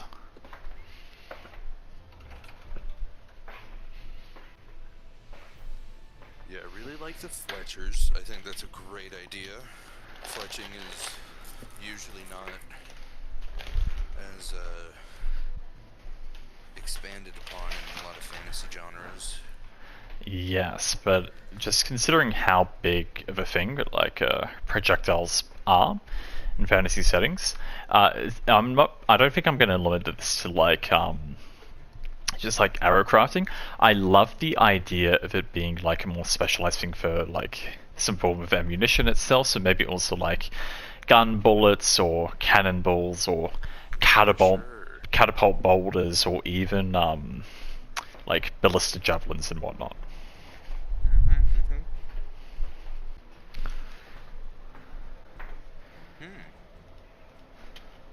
So, a thought, but I don't think it's actually good. I was thinking maybe you want to consolidate the crafting guilds into one, but high key, low key, because of the dual nature of things. Yeah. That separation's kind of necessary. See, the thing I had in mind with that is, yeah, so like with the Blacksmith Guild, I like the idea of them being basically arms dealers. So they basically ship and sell munitions and weapons all around the world, and either to like conflict areas to like produce more conflict, or to people who like need to defend themselves from conflict, who indirectly create a higher supply or demand, rather, because basically giving people the capability to fight back means war takes longer, and it kind of ends up going on a larger scale, which kind of means that they need to keep buying more and more weapons from them. For sure, the military-industrial complex. Yes. What would we have the alternate purpose for the Fletchers then be? My thought. That's a good... That's a good question. I guess it can kind of like tie in with like the plant poaching, or the like lumberjacks or something. Like the lumberjacks could instead be like the tip of the crafting kind of pyramid here, and they're also the like weapon designers, so they interlink with everybody to produce things to use their ammunition. Okay, that's interesting. So that could be like new weapon designing, basically. So coming up with new ideas. R&D department, basically. Yeah, because I have a Tinkerer's Guild already, which kind of like doubles as an Inventor's Guild, and I'm imagining they might do some more of the creative aspect stuff like that, but it's good to think about. That does make sense. Maybe what I can do is kind of like start a bit with the ones I already have some ideas for. So the Tailors Guild HQ'd in quote-unquote Persian nation.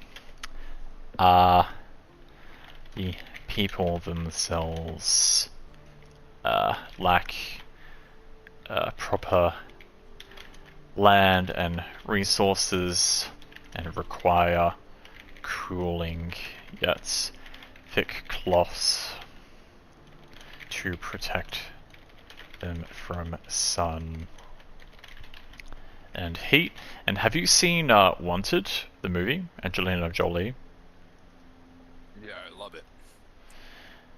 You know the loom, how it prints out the assassination targets? Oh, yeah. So kind of taken some inspiration from that for this. That's good. That's a good one. So I'm kind of just thinking now about how I might want to incorporate that. So what I can do is basically, I think with back in the day in the movie, it would like print out the name of the person. But I kind of love, instead of a name, it prints out somebody's face. And so basically, let's expand on this a bit. I think what might end up happening is like some of these guilds could essentially end up being combined into a few more. So Tailor's Guild has a loom that prints patterns of people's faces. The desert people see this as a sign from their lord, and assassinate the person whose face matches the pattern printed, and just in brackets, history showed that upon these folks investigating, the people's faces who were printed were always bad or about to do something atrocious, so they took it upon themselves to end the tragedy from happening. Something like that. It gets all Minority Report-y, where it's like, is the source actually good, and all of that. Yeah. Exactly. So, I guess the other question I kind of need to think in mind there is whether or not they're also going to be the ones who like produce the resource for their cloth and their looms and whatnot. If that makes sense. Yeah. If there's like gatherers or something. Yeah, because I definitely want them to be kind of like their own thing elsewhere, but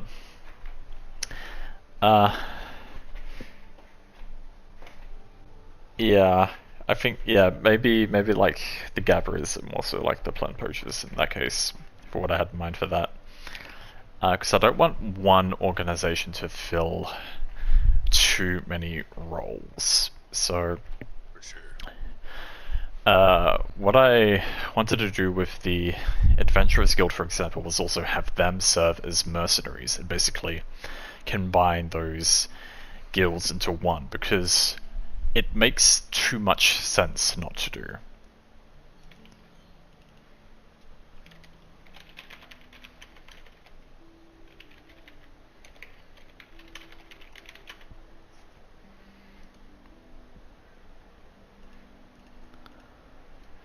So Adventurers and Sellswords Guild.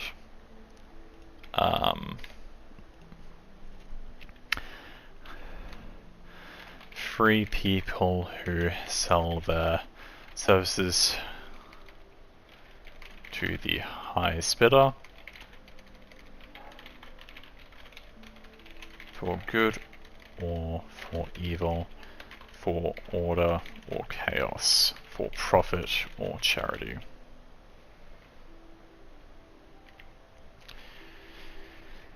Whether it be delving dungeons and slaying monsters, or solving quests, these brave heroes are likewise the ones who will willingly and voluntarily fight battles and wars on their contractors' behalf. And I suppose if I think of it more of the mercenary spectrum, it gives me a bit more leeway to have that kind of guild located elsewhere other than Babylon. Or maybe I just disregard the idea of any kind of like international headquarters. Maybe there's just like a headquarters on each continent or whatever. But or maybe all of the HQs for each one are kind of like in the same city on each continent. But I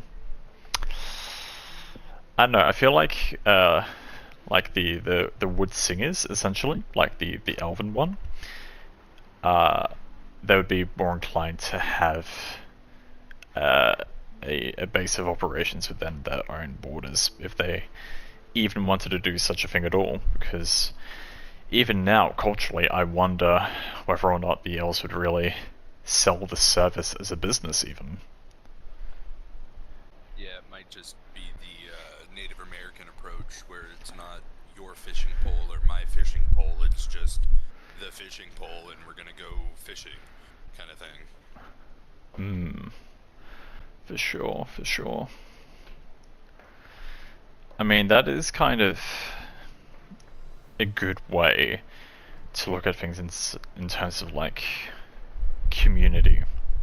Because I feel like the elves themselves would be kind of like reclusive in their forest, keeping to their own kind of community, doing their own thing and whatnot. For sure. Much more equated with their own brethren. Now, another one to think about would be like the hunters, because I imagine that they could like do the skinning and maybe some leatherworking or butchery themselves, or they could also be like joined in with the beast tamers, and they're basically hunting down these large animals either to kill and sell or to tame and sell even.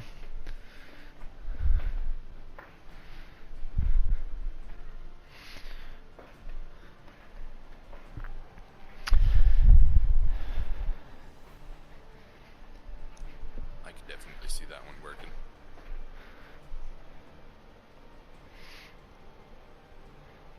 And another one I was thinking of earlier was like the Porters Guild, basically doubling as smugglers. Ooh, yeah.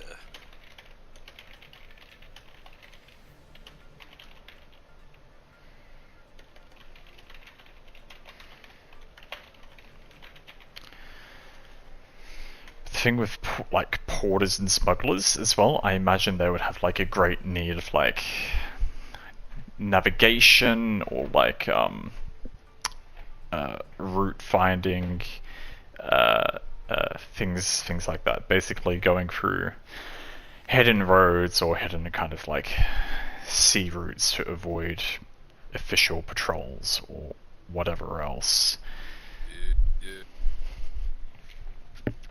So I guess that is going to be like an extensive overlap beyond just two kind of schools, beyond whatever I kind of envision or designed them for. But I guess that also creates an opportunity to have like joint missions in that case. So if you have smugglers who need to get somewhere and like get something there, then you also have like the people who can kind of direct them to do it, and they could be like doing their own thing too.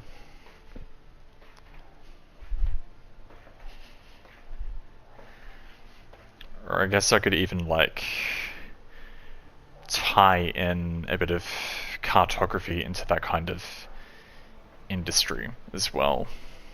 Ooh, yeah. Kind of explorer vibe. Yeah.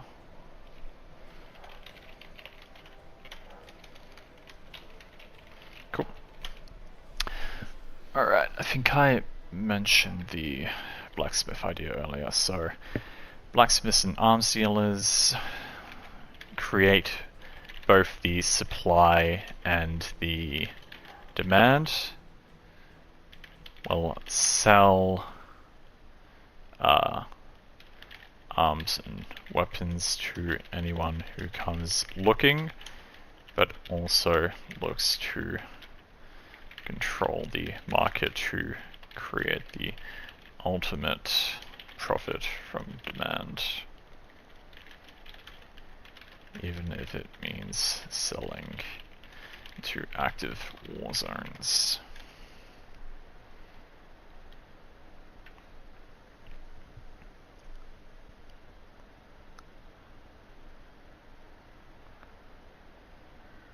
Okay.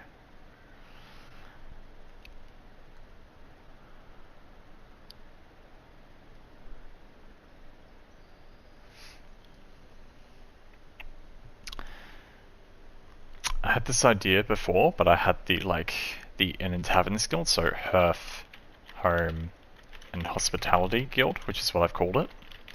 So the hearth and home is the lodging you stay in where you sleep the night, and the hospitality are the brothel workers who sleep with you. Ah. Hey.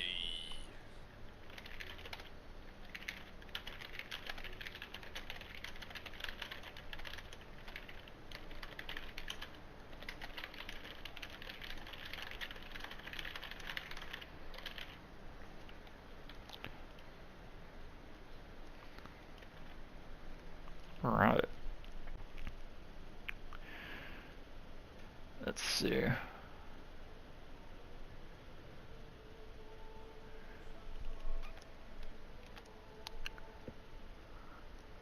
Another one was like the quill, tome, and parchment, which is basically scribes, librarians, and scholars who also serve as information dealers.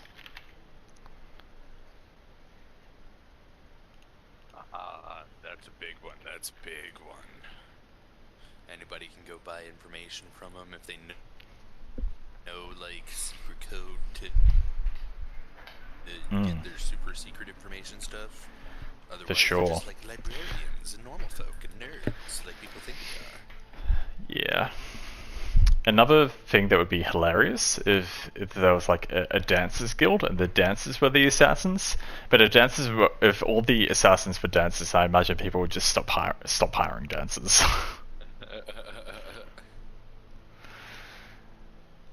Let's see. There could at least be a school of assassins in like one place, you know what I mean?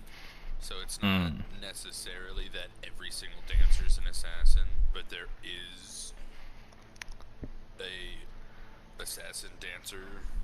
Yes, for sure.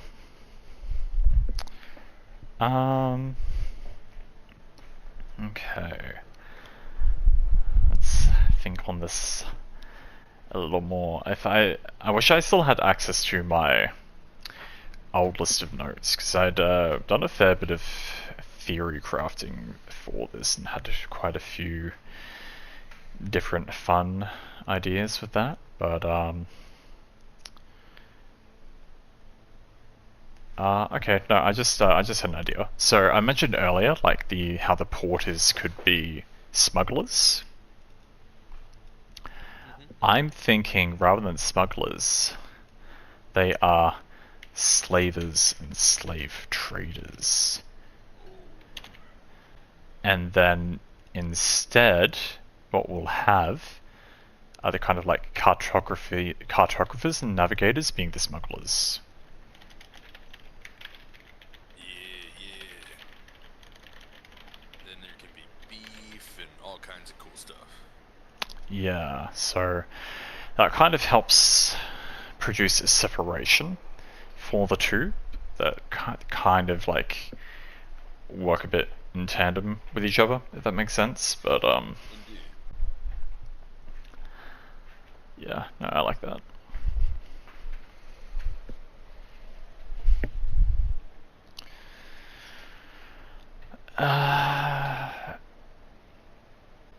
Now, what else do we have?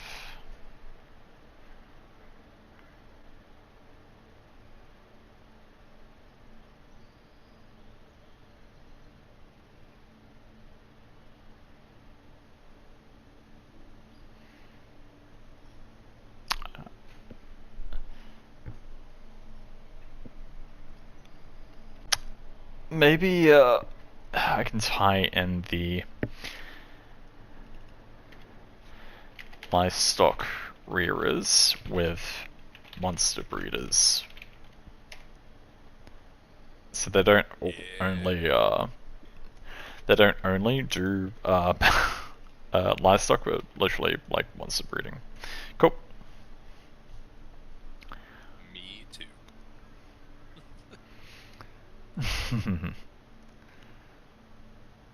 All right.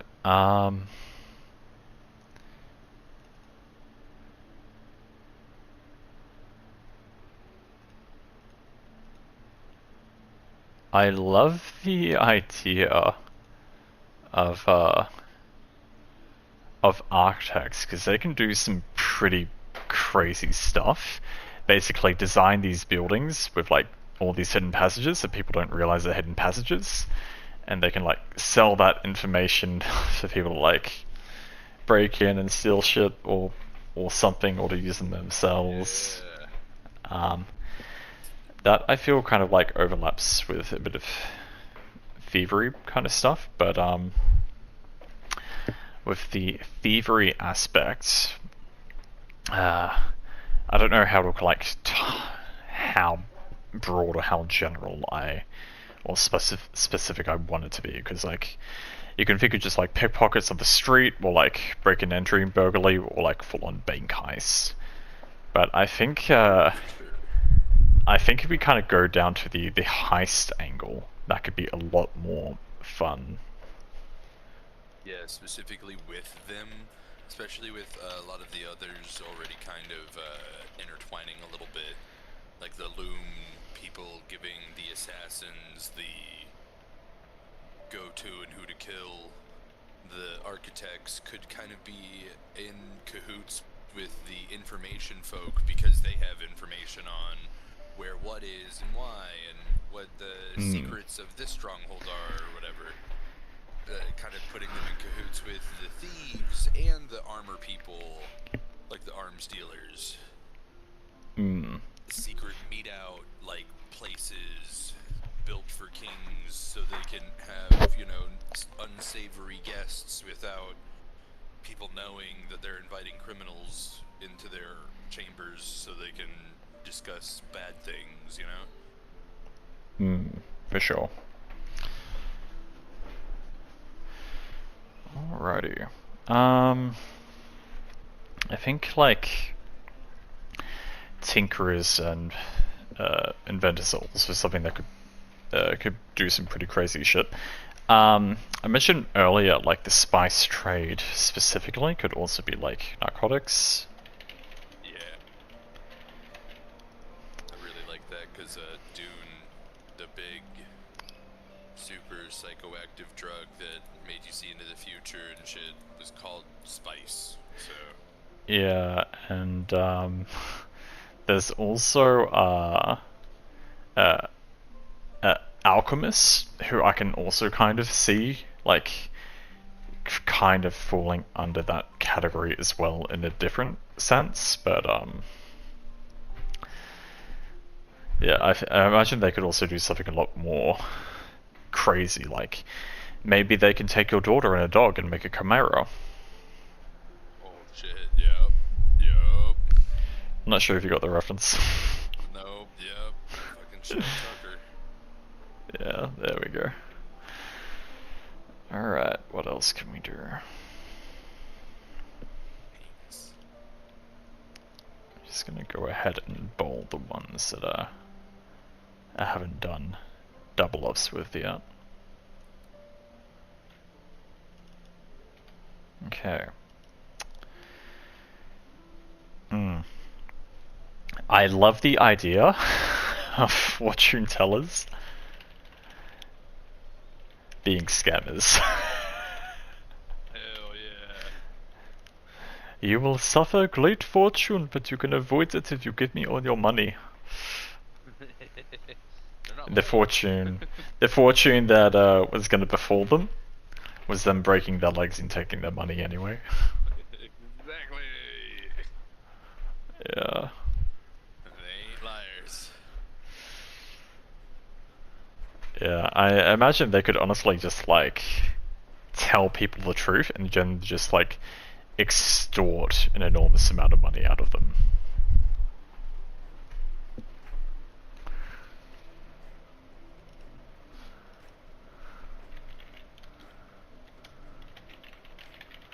Oh, the one I forgot was merchants are basically going to be mob bosses. Hell yeah. So they own their own areas and they offered up protection, but they also do like racketeering and shit. Yeah. If you need any help with that one in particular, I had a real weird time for a hot minute and became highly infatuated with multiple different mafia-esque subcultures. So I'm pretty familiar with how things like the Yakuza, the Italian Mafia, the Cartel, and the Russian Mafia work. Oh, that's So I can help good you out to with know. that. Sounds good, buddy. I'm just gonna make sure I didn't have merchant already on this list anywhere. I think I didn't. Cool. But yeah, no, that sounds exciting.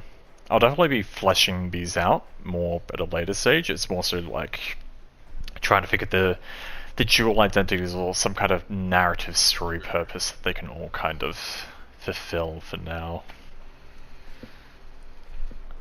Let's see, what else do we have?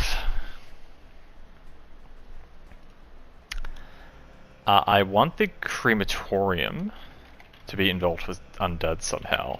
So maybe they're necromancers or something. Ooh, Or like, yes. or like grave robbers. Body suppliers, both for medical field and magical malpractice.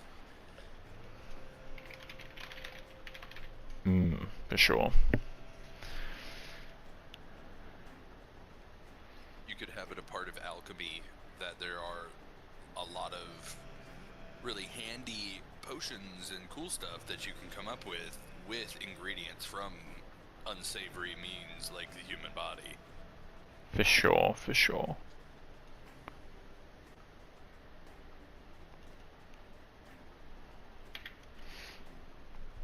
Ah, no, you just gave me an idea. So maybe the alchemists are organ traffickers or something. Yeah, perfect. Everybody loves organ harvesting black market. That's great for the murder hobos, because then they can, like, you can justify murder hoboing a little easier. Yeah. It was You may not be able to get work, but you can certainly get other work, sorta. for sure. I think it was the herbalists who I kind of wanted to double as the plant poachers.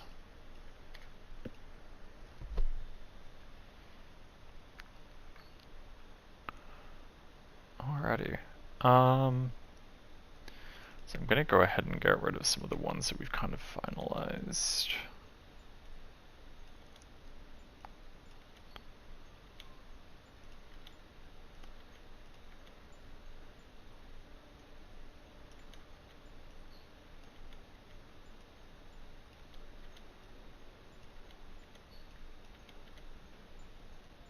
So basically the goal is for like all of these organizations or guilds to basically be able to kind of like come up with some main plot relevant missions that that players could undertake based on their fields of specialty or whatnot. So yeah, the architects basically arrange a series of like heist missions for the players to go on if they want to do that.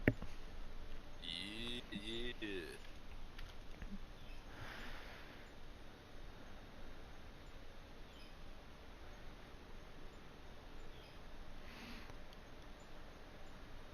What else do we have? So, stonemasons and woodsingers I still got to do something with, but the rest of those look good for now.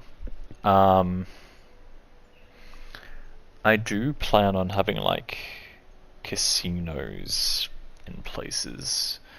I'm wondering if any of these could tie in with casinos. Ooh, low-key the stonemasons?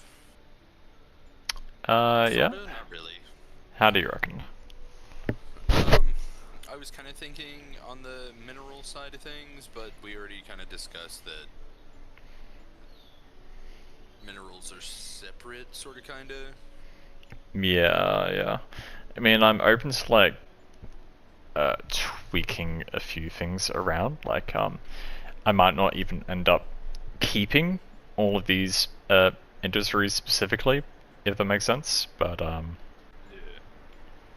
yeah. I was thinking. I think I had a idea for one of these guys before, which was basically like some form of like battlefield medics or something. But I forgot exactly what I wanted to do with them.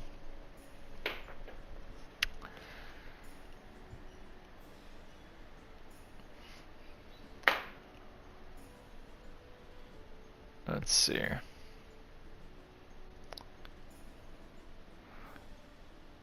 I guess agriculture could be like the growing of illicit substances, and the spice is more like the dealing of them. Yes, yes.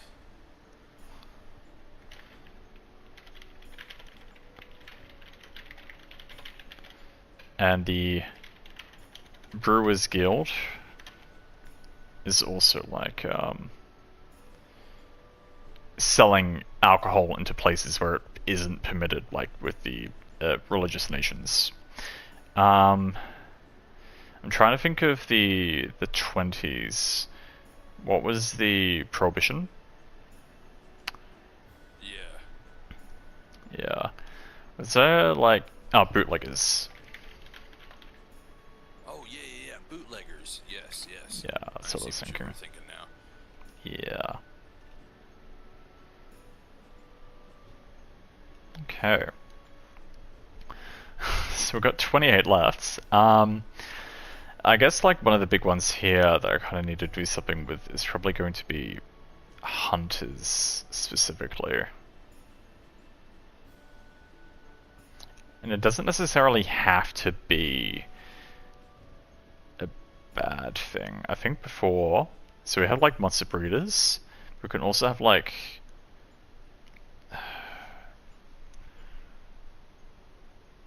I imagine these guys as being like monster hunters, but I don't really know how else I want to tie that in.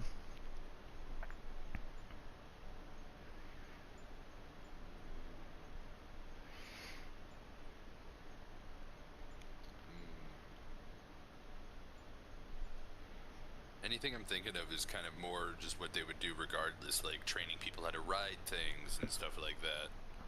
Yeah. Oh, maybe they could be transport specialists themselves.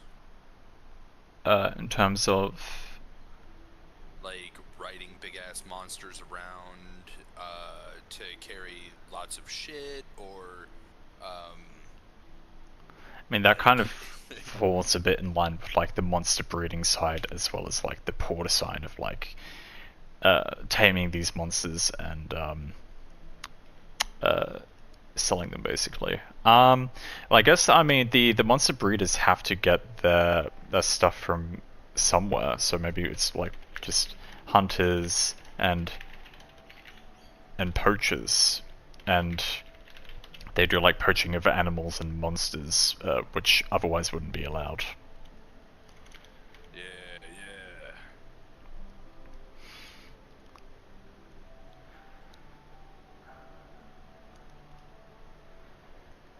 I love the idea of butchers having some kind of involvement in body disposal. Yeah.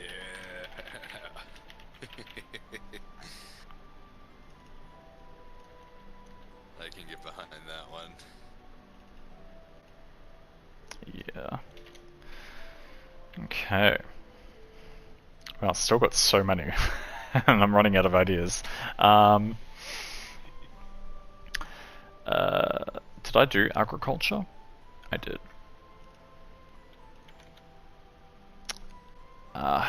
Fishmongers sailing out into the waters of open waters where like no one else is around.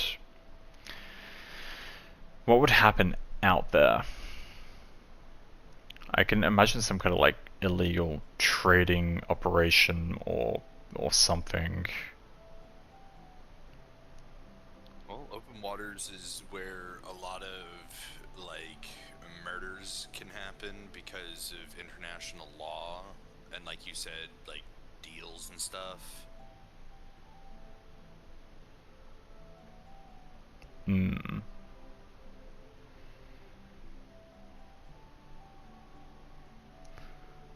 Let's see.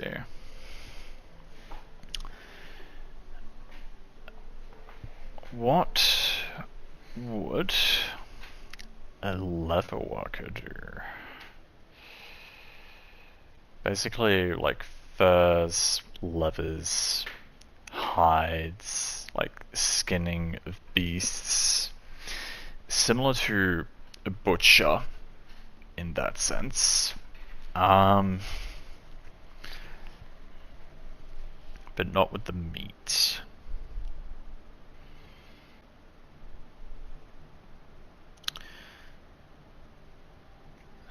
Then we also have jewelers. I guess I also need to think about like currency and currency makers and whatnot. Ooh, yeah, yeah. Because there's definitely a lot of interesting stuff that can happen with those kinds of shindigs.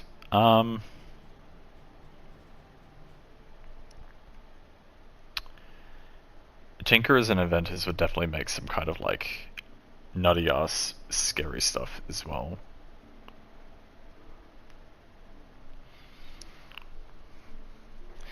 Oh, you know what? Let's do street laborers.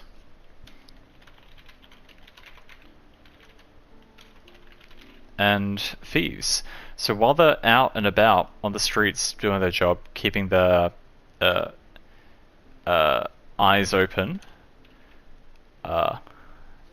they'll kind of like get an idea of who's who, what's where, who has money, who doesn't, and they kind of like basically use that as an opportunity to case joints. And separate from the architects, which are more like heists and shit, like designing buildings specifically for them to break into and steal shit. These are more like the general thieves who kind of just like take what they can get where they can. I can see it. I can agree to that. And that'll fall into more in line with like pickpockets as well.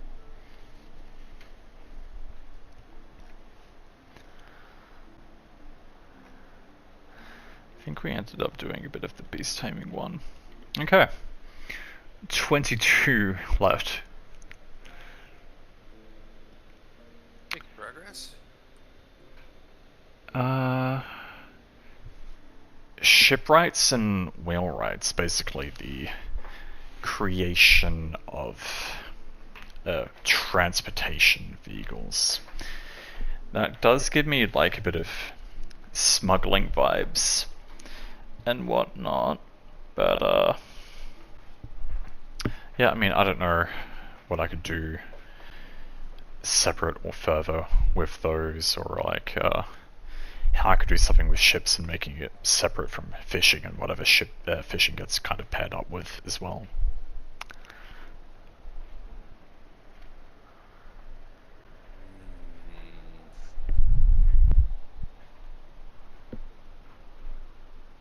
Yeah, that's a hard one. Because you already kind of have the shipping people, and you already have kind of like architects. They could do similar things as like other R&D departments in terms of like making super weapon boats. But I don't know, that just kind of seems like another thing they would do, you know? I do want some kind of spy network. That could be a good way to go about that. I Everybody think. needs a shipwright. Yeah, I don't know if that'll really be like they won't necessarily be people who go into like buildings though. I'm thinking like maybe the scribes and whatnot can be more so the spies, and then someone or something else can be like information dealers.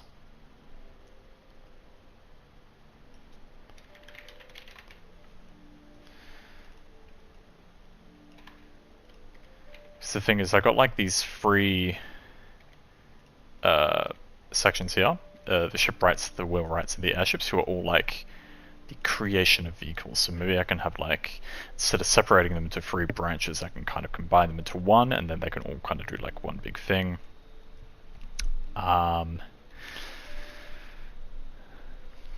Let's see. Similar to how I've combined like a lot of things under artisans in general.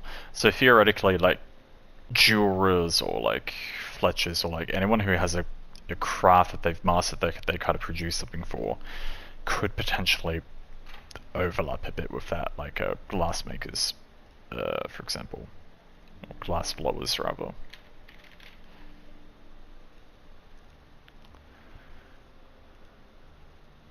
I can rock with it.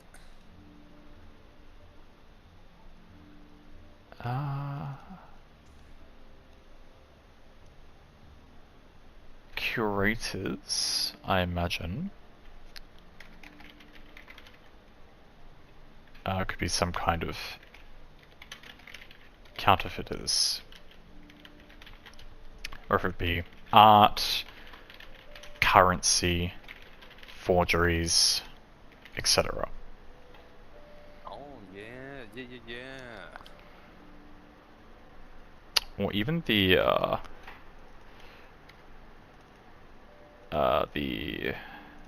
kind of scholarly guys, the librarians, could actually do like forgeries and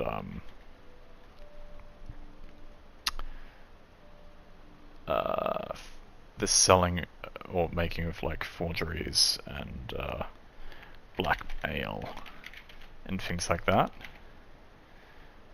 And these guys are more that kind of stuff. Or even maybe artisans themselves are the counterfeiters, and then the curators are like the black market dealers. So they're the ones who sell like all the counterfeited items and whatnot. Ah, yeah. Which keeps info dealers and spies open. That gets me to take out artisans, and I think artisans can kind of like incorporate a lot of this other stuff, so like glass blowing or whatever else.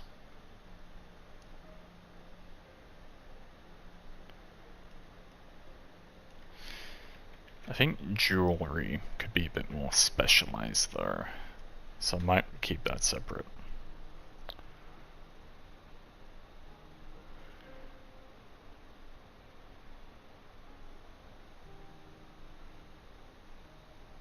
Now, miners themselves,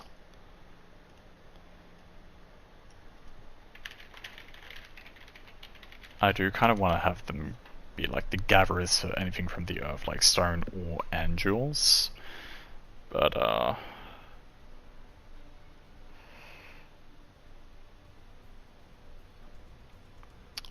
do I still want to keep the other three kind of sub-interest industries separate from them?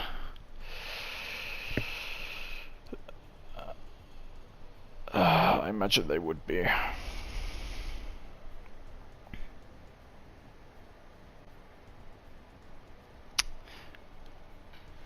What else do we have?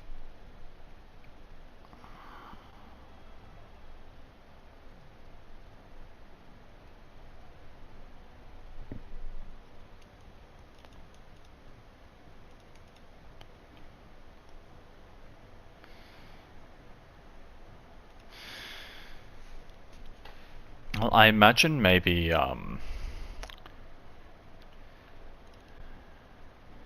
dancers or musicians or whatever, the arts, could be spies.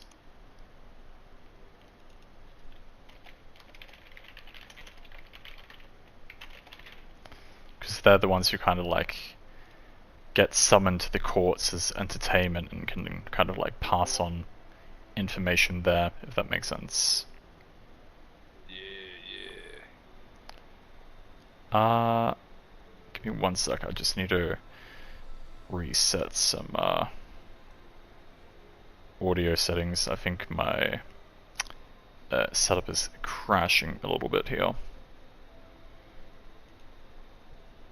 No worries.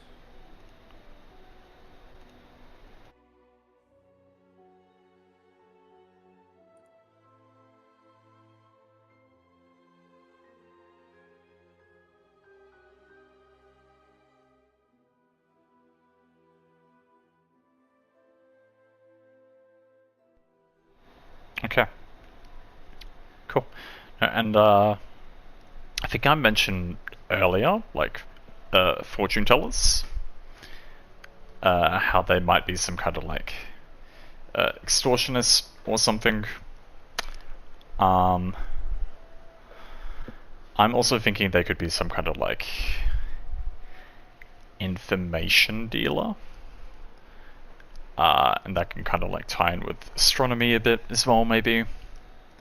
Because a lot of fortunes get told with stars as well. For sure.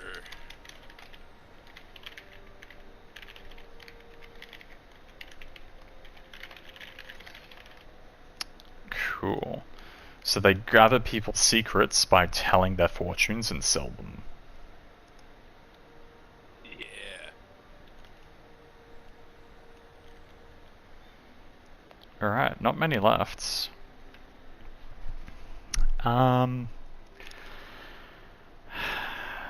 Flame bearers is interesting because it's basically limited to like the workings of fire and fire-related goods and objects.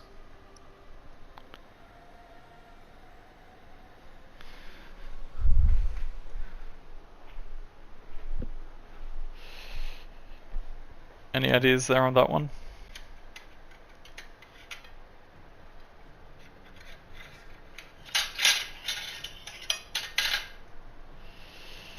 Because I'm imagining like lamplighters in the street, guys who actually make like the lanterns and the chandeliers or whatever, or like fire signal networks, things like that. Ooh, yeah. But Definitely low-key another form of communications experts, kind of spies. They're gonna be everywhere, able to kind of be anywhere at any time. yeah, the information or communication aspect is interesting, actually. So I'm wondering if there are like any hypotheticals we could work with there, essentially. But if so, how?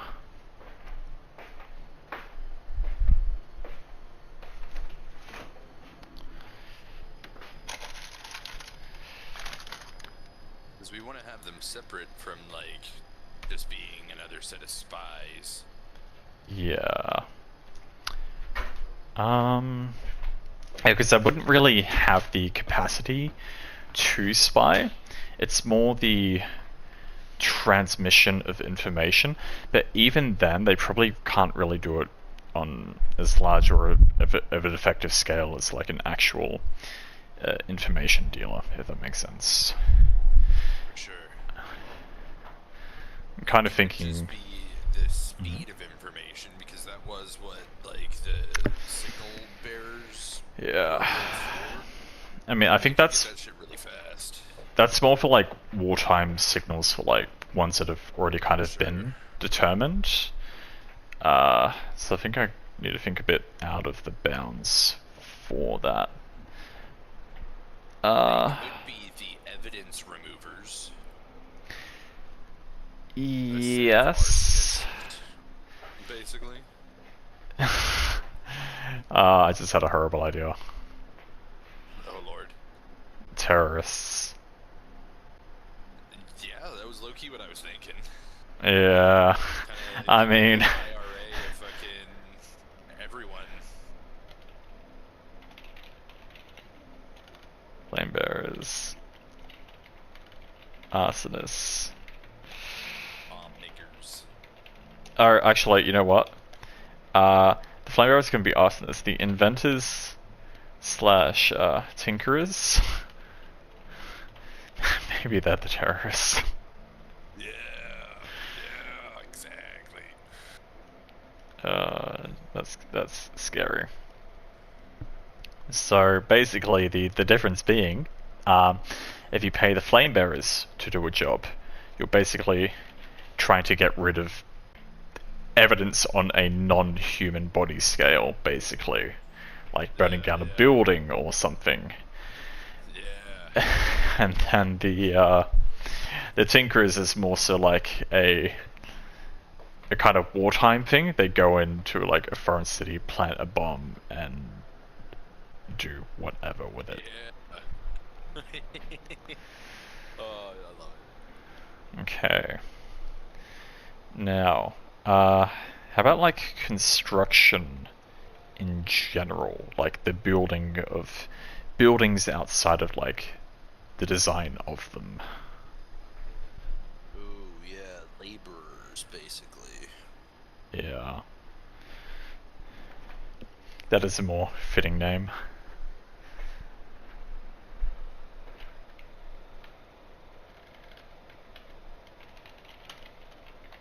They could also be the, like, recruitment center for, like, armies and such, Recruitment. and Well, mercenaries are kind of doing that role. gladiators. Yeah, that's For more sure. so the adventurers and mercenary side, and the gladiator arena is more like the slavery side. I think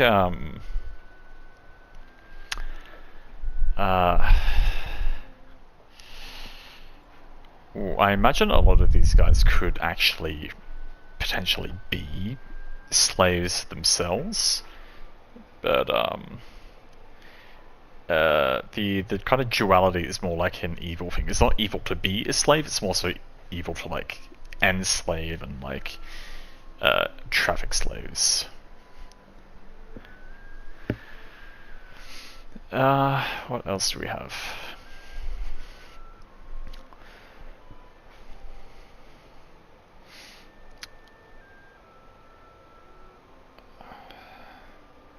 So I'm Culinary Guild. Well, I'm thinking the Culinary Guild could maybe be combined with the Patisserie Guild, essentially. Yeah, for sure. Just because, So, a big thing in real-world traditional alchemy is that they would hide their alchemical research in, like, plain text books. Yes. So, a lot of times they would literally use cookbooks. But it would be, like, alchemical secrets and such. Okay. So you could kind of have them working with the alchemists in terms of being like, we already have, well shit, we already have people like getting the resources for the alchemists. Gotta think on it a bit more. That's okay. I mean, that's why we're brainstorming, because when you get to like the depths of things like we have here, you kind of begin to run out of the ideas. For sure.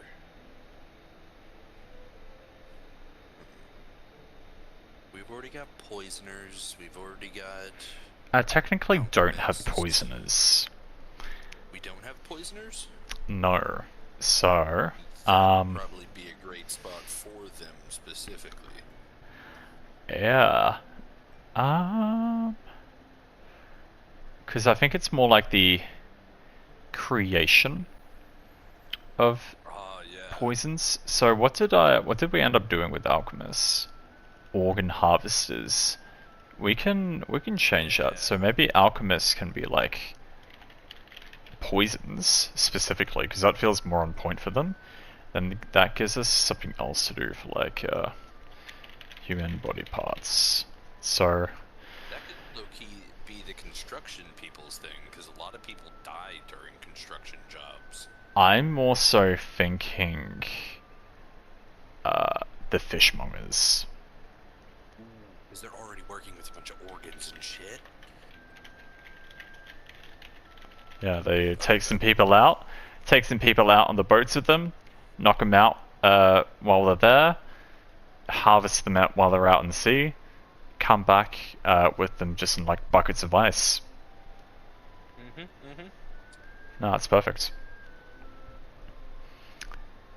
Yeah, no, that was good.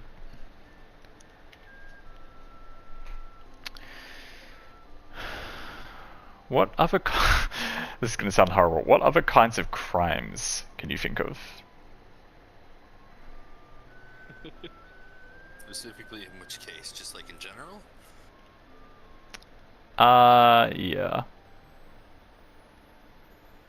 Okay, you have, you know, murder, drug dealing, drug growing. Hmm. We've already done organ harvesting. There's kidnapping. Oh. I mean, kidnapping does fall a bit under slavery, but not to the same extent. Because I imagine kidnapping's more for like a ransom to get money off of, so that might not be a bad idea. Who would kidnap? Out of who's left? So I imagine like... I imagine there's a few things we can kind of do with that. First, like, how would they kidnap them? How would they like choose who to target? How would they kind of lure them out or have the opportunity to do whatever?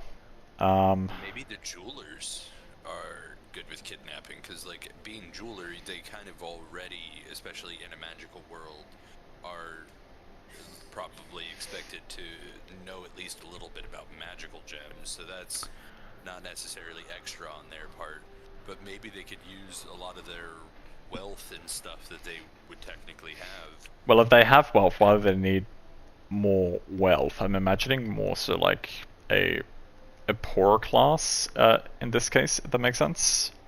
Yeah.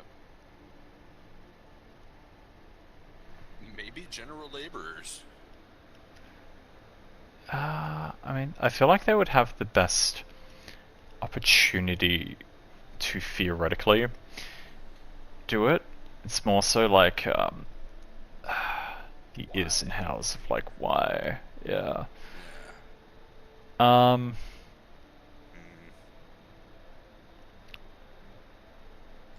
Something to do. Airship people kidnap people to. Oh, you know what? About airships. That might be kind of genius. So we can kind of combine these three into one and say vehicle rights. Vehicle rights slash kidnappers, and they're basically like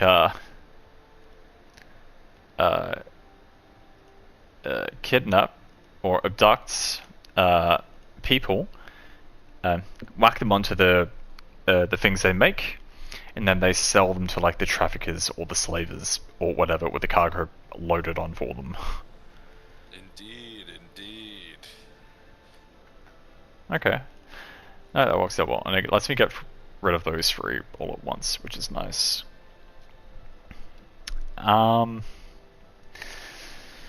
Now, I was just looking at some of these notes, and we had new, like, weapon designing as a potential idea for, like, inventors and whatnot.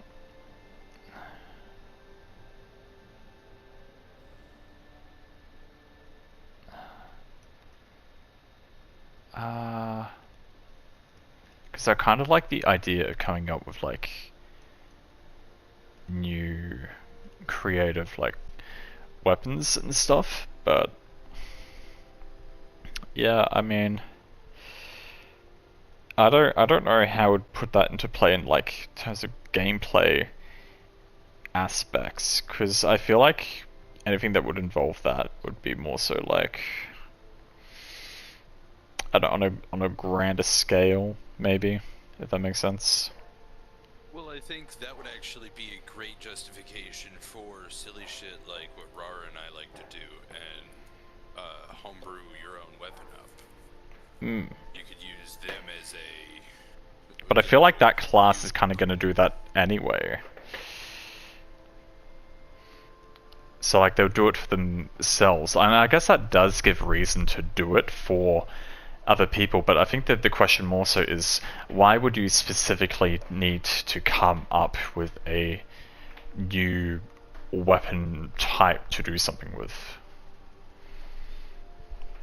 I think that kind of is more what you would leave up to the players and DM in that case, because like with my spiked ball and chain, doing the research for that, there were a bunch of other examples and people doing it, but nobody really was doing it the way I wanted it. You know what I mean? So like, Yeah. this weeb wants a katana and that weeb wants a katana, but this guy actually wants a nadochi, which is like 5 foot long, and this guy actually wants a kodochi, which is like 3 foot long. So like, I mean, the thing is that kind of ties more into differences. blacksmithing. So it'll have to be a more unique thing that only like a tinkerer could do, if that makes sense. I get you. Maybe it's And I guess that's sized weaponry. so like a bomb, like terrorism. So we're back to square one. Enormous steam guns, like rapid fire howitzer. Yeah. That's all run. It looks like a train engine with a tank barrel at the front of it. No, that's probably a better way of putting it, actually, because I did want to basically have them be able to make those kind of steampunky weapons. So let's do Exactly. inventors / tinkerers as Separate them a little because it's still developing custom weaponry, but more so in that on a like destroy a city scale. So like siege weapon dealing specifically, the kind of basically privatizing an industry that city-state governments wouldn't want to be privatized. Exactly. Okay, no, that's good. Alrighty, I need to think a little bit about. Let me see if I can find it. Yeah, so one of the things we had in mind was a casino, gambling ring, whatever.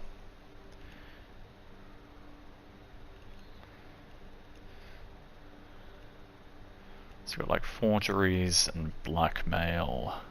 I feel like there might be a couple of other like parchment and quill kind of crimes outside of like forgeries and whatnot as well, if that makes sense. For sure. All sorts of like, there's tax embezzlement or tax fraud and then embezzlement,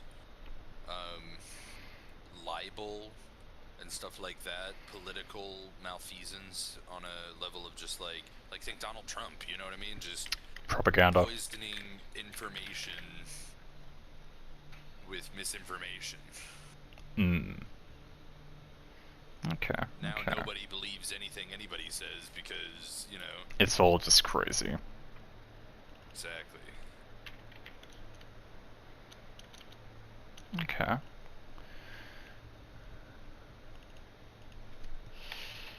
And do the CIA thing of like, yeah, you want a coup to happen here? Pay us and we'll start a coup somewhere for you, type shit.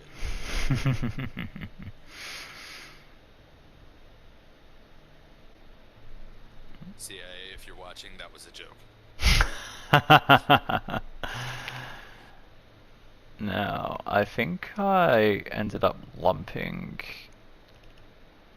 some things under there. So I think I want to have like sculptors / artists as forgeries. I kind of just need to review a few things I had above. So performing artists is fine. Curators at the black market dealers. Yes. Okay, no, artisans kind of like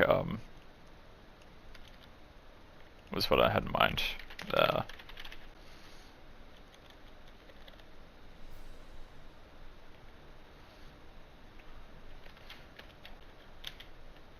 Yeah. I forgot I already had that listed. Cool, that's fine. Alright, so I imagine maybe the jewelers could be involved in some kind of gambling thing, actually. Ooh, okay. Yes, being the people with Like high class private establishments where a lot of money gathers, they probably have some kind of like. You gotta do it like on some freaky level 2, like Squid Games type shit. Where it's not just regular gambling either. Oh, you just gave me an idea. Human games, basically. Yeah. So separate with the slave trade. I guess we could do the same with like gladiators as well. I know you mentioned gladiators earlier, and I was like, oh, that's more like a slave thing. But I mean, slaves are separate from them. This is like a specialized fighting slave. So I'm imagining general laborers as like a fit, young, well-built men or women as fight ring slaves, basically. And I do kind of like the idea of like some kind of human life and death game separate from that too. Some form of like high class entertainment. Yeah. They can sponsor individual. I actually really liked the idea of the Hunger Games in terms of just like a battle royale concept. Oh, tell you what, level worker. People. Ooh, yeah. Yeah, no, I do like that as well. Level worker. Cosmetic surgeons. Oh, actually, yes. Yeah. No, that super works out because they could do it on pretty much anything because they're used to working with leather itself, so they could do like beast skin and stuff like that, fix your monsters up. Yeah. Basically, turn you into someone you're not, essentially. Yeah. Use leather patches as like skin grafts, basically. For sure. Give you that horse cock you've always wanted. Yeah, exactly. Alright, no, that's good. Oh, that adds very interesting. You can like really lean into that in terms of like character description, because that would kind of make that kind of place, that kind of thing commonplace, where people just have like patches of their skin missing from, you know, fucking wizards or bad shit. So they have like a chunk of leather, or, you know, this girl really wanted bigger boobs, so she went to the leather workers and got her shit done. It's like having plastic surgery. I'm almost envisioning this feeling a little like, and this, don't take this the wrong way at all, but like kind of like Shrek, where it's like medieval fantasy, but you can almost feel like a modern vibe to it if you wanted to. You know what I mean? Yeah. No, I get you for sure. I was just thinking, you mentioned earlier like the organ dealers for the fishmongers, but that's also kind of like body disposal, and I think that takes away a bit from like what the butchers would be doing. I can give you that. Because like we can still have them separate, but like they basically do the same thing, if that made sense. No, yeah. And I think fishmongers is just like a more appropriate way of handling that. So I'm thinking instead butchers could be... Oh, you want to go grimdark on it, and they could also be like, are you familiar with the concept of corpse starch? No. Do I want to know? It's sort of probably not. It's awful. Too many people in Warhammer 40k, so they take the bodies and turn it into food. So they could be like, they're the food producers because they're butchers, but they could also be food producers. Yeah. Butchers. Yeah, no, I get that for sure. I'm just wondering. That could just be like one element of one thing and like damn near a campaign idea instead of just how they function, you know? Yeah, because I mean there are going to Not be races who might need like human flesh or whatnot specifically to kind of get by, and I imagine there'll be like different purposes to some of this stuff. So like fishmonger specifically is for like organ harvesting or like maybe body disposal more so. And Yeah, then we they're can the have evidence get-ridders. yeah, and then You butchers even can see maybe be butchers can have like a damn near religious tie as well and be specifically the like burial folks, but they can also be the ones that determine that the town's going through a hard enough strife that they need to in like peaceful ways eat the dead and be like the dead keepers for real. yeah. I mean, I've had another one somewhere which is more so like the crematorium, which is like gravekeepers, Oh, that's right.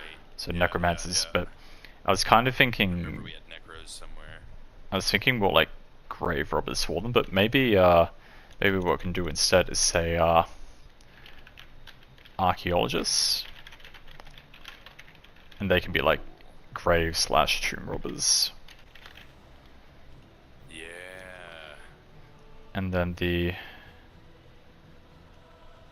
Especially if you're gonna have like other races that are already like dependent on it.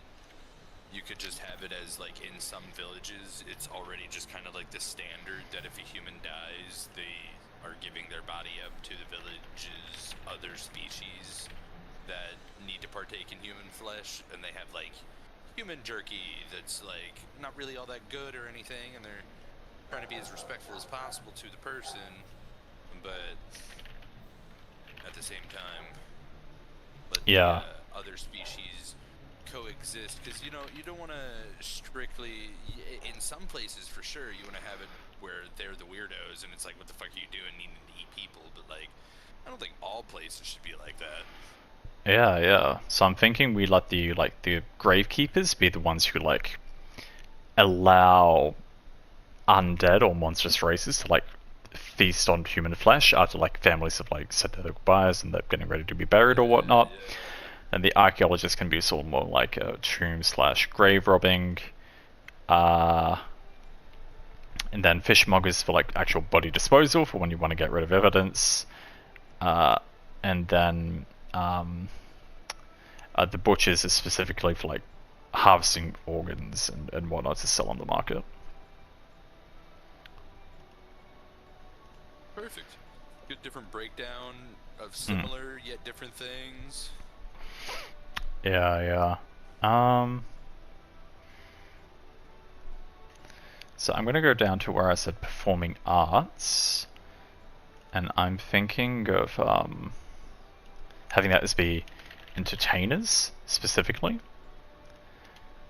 and then maybe we can have like bards/minstrels be propaganda. Yes, Ragnar the Red. Yes. Cool. So, I'm imagining some form of magical engineering firm can be more like the tourism side if we want to go that route. For sure. Yeah. Because that kind of makes sense. And they please be the Irish. So much the Irish. We'll see. Okay, I and appreciate that. You know, I want to do it in good taste, of course. yeah, I mean, while we are using like a lot of real world cultures as inspiration for these works, it's mostly just inspiration. So it's not going to be an accurate reflection of who they are in real life. So if we have a bunch of like violent drunks who have a funny accent, it doesn't mean they're Irish. Indubitably. Speaking of, I'm pretty sure my mother is technically born in Ireland, so there you go. And yeah, like she literally like brought home some bloody Baileys this week. And potatoes. Let's just propagate these stereotypes.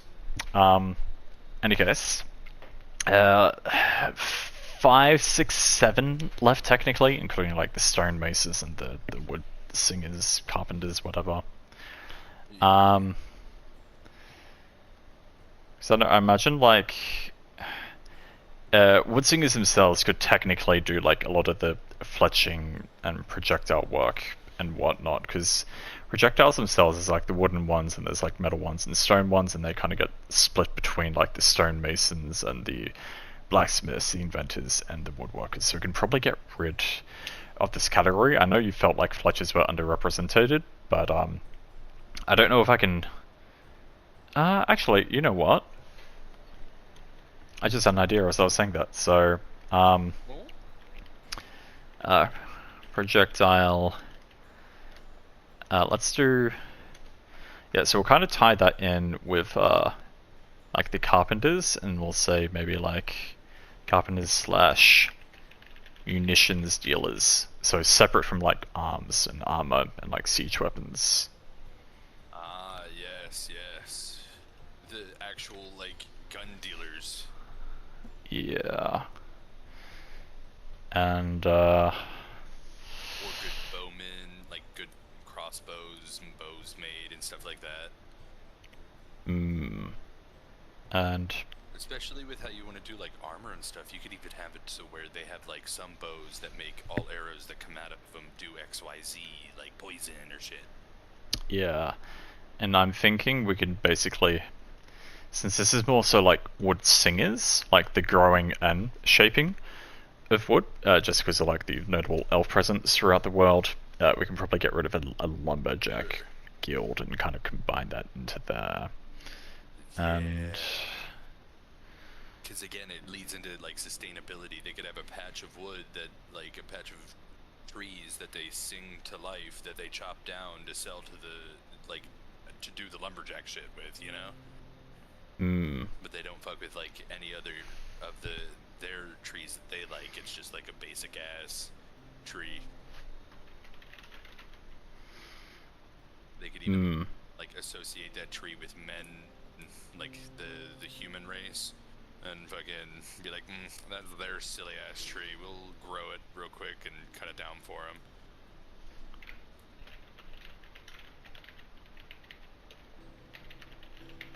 Yeah, I'm wondering if we want to have some kind of miners basically be involved in like currency manipulation, like the illegal production of like copper, gold, silver coins or whatever. Yeah. And like precious so commodity. Like, So maybe more so like stacks of them at a discounted price if they do XYZ or favors or whatever the fuck. I like that. So maybe like also precious commodity. Market manipulation or something. Something to do with that, because again, like all the currency in this world is based on like the stuff that comes from the earth, so that makes a bit of sense there.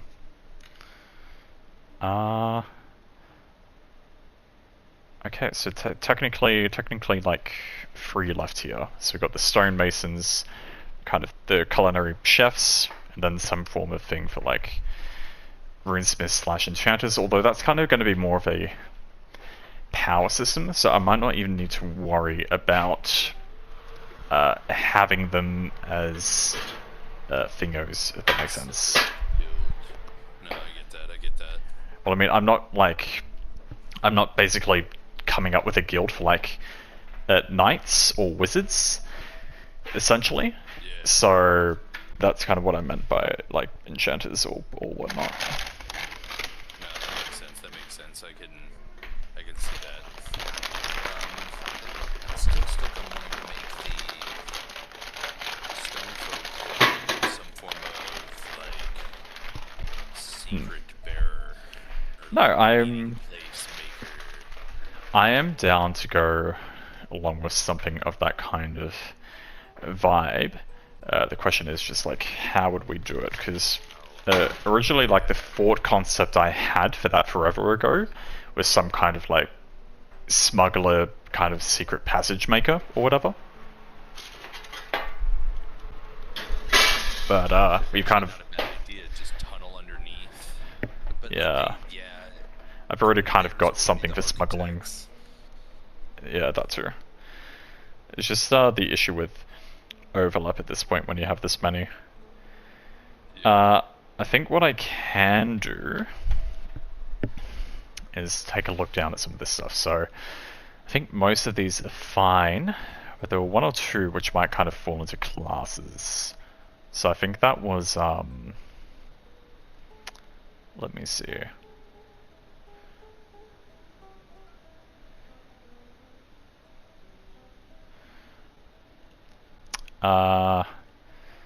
So like the musician kind of one, bards and minstrels. I do kind of want a magic-based power system, but that doesn't... Playing an instrument doesn't mean you're, like, a thing, so that should be fine. But there was one more. So magic engineering is more so like a branch of a power system rather than a power system itself. And I don't know, I feel like promoting terrorism also gives a bit of a bad vibe. I say as I ignore slavery and kidnapping and everything else. Where are the tinkerers? And the fortune tellers.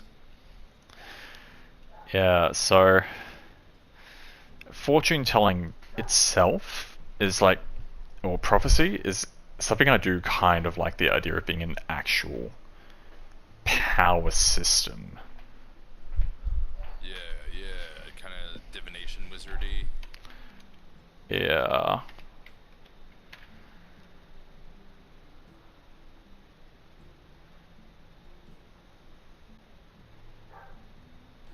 What were the tinkerers and inventors?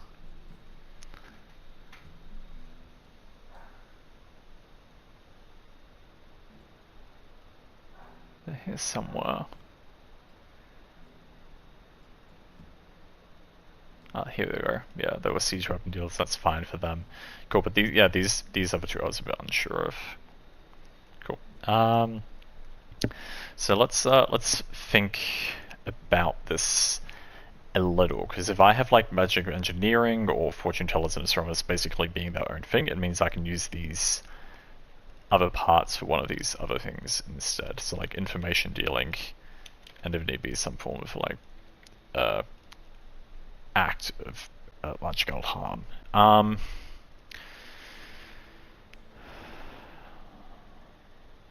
Let's think on it, because I think runesmiths and enchanters is kind of the same thing, which basically leaves like the colonist, the culinary guys, and the stonemasons basically. So we've got a few options for each kind of, but if we were to use any of these three prompts for those two, how could we kind of integrate that somehow?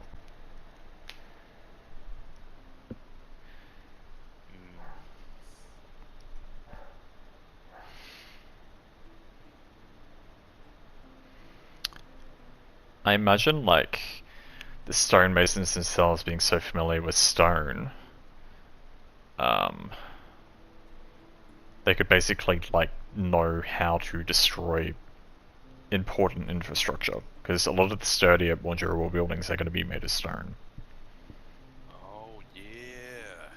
Oh, they could even they could go the other route instead of the magical folk with the bombs. They could go more like chemical warfare with it. Maybe not necessarily like to kill the people, but like melting a castle with like powder that like one little person can just like sprinkle in places, and it just like creates a giant ass hole that, you know, an army can then come through or whatever. Or you can get a workforce of like 5 stout guys with pickaxes who just go to town on this fucking wall and kind of like destroys a critical part of it. Yeah. Kind of Deep Rock Galacticum.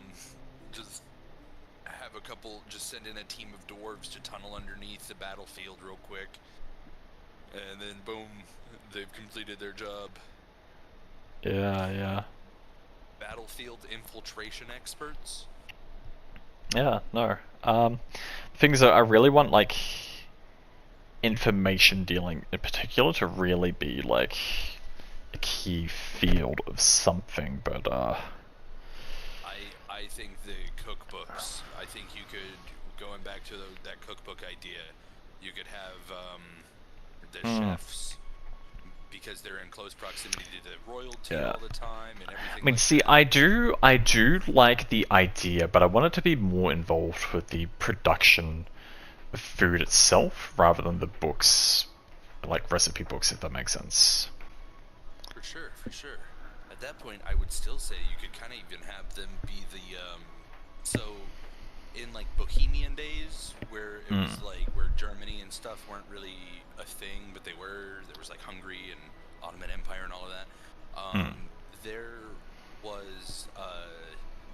were the Millers Guild, right? And they were actually most of the time stuff like fences and like in charge of, quote, what you would think the thieves are. Thank you. No, a fence is something I do need, like someone to kind of just like peddle stuff off. Okay, might just like review some of these things quickly, because there is a bit of overlap as we kind of discussed with some before. So even now I'm a little unsure about like the miners to an extent. Yeah. No, I can understand. It's all spitballing. And the flame bearers are basically, so this is just basically the terrorism thing anyway. So yeah. Entertainers as spies. Curators as black market dealers is fine. Artisan is like counterfeiters slash. Yeah, that's fine. Fees. That's good. Brewers. That should be okay.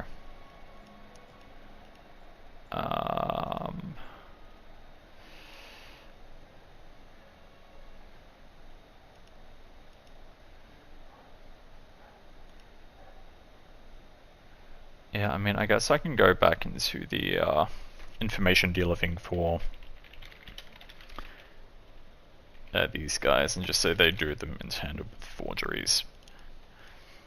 But, okay, I mean, the stonemasons, could they be fencers?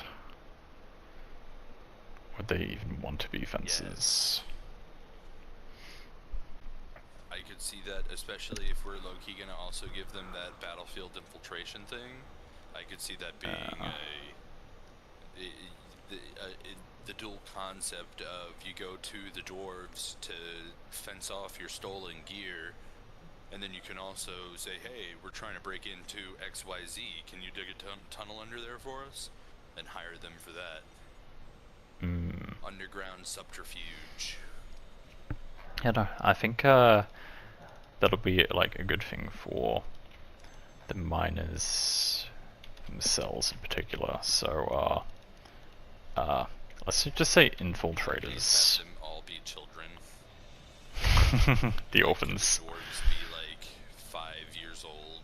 That like, because they come out as like fully grown adults as rock people. So like, yes, you know, but like 7, 8, 9, 10 is old for them. I mean, it probably will be. Yeah. Because, you know, they're miners and children yearn for the mines. Yeah, for sure. Okay. So I guess stonemasons themselves. What else? What else is there? Because they've gone with the the tunneling route for the miners.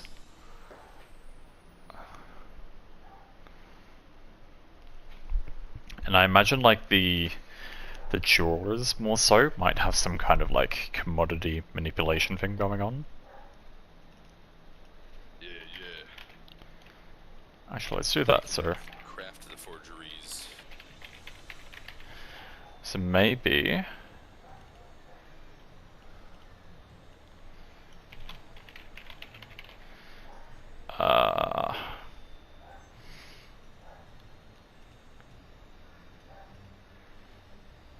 The food one, I feel like there's something amazing we can do with some kind of culinary school.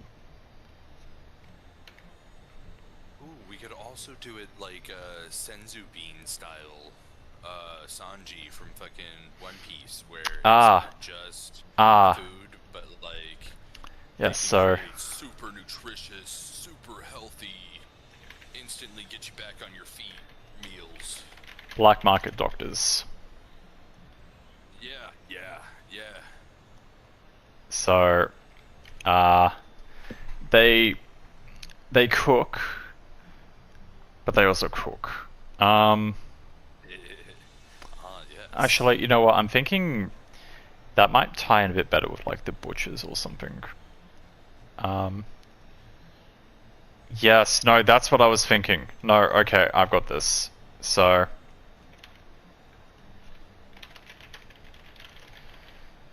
the thing I mentioned before when I thought of these chef skills, I think what I had in mind for them is that go out into these battlefields and basically be wartime battle chefs, and they would basically take organs.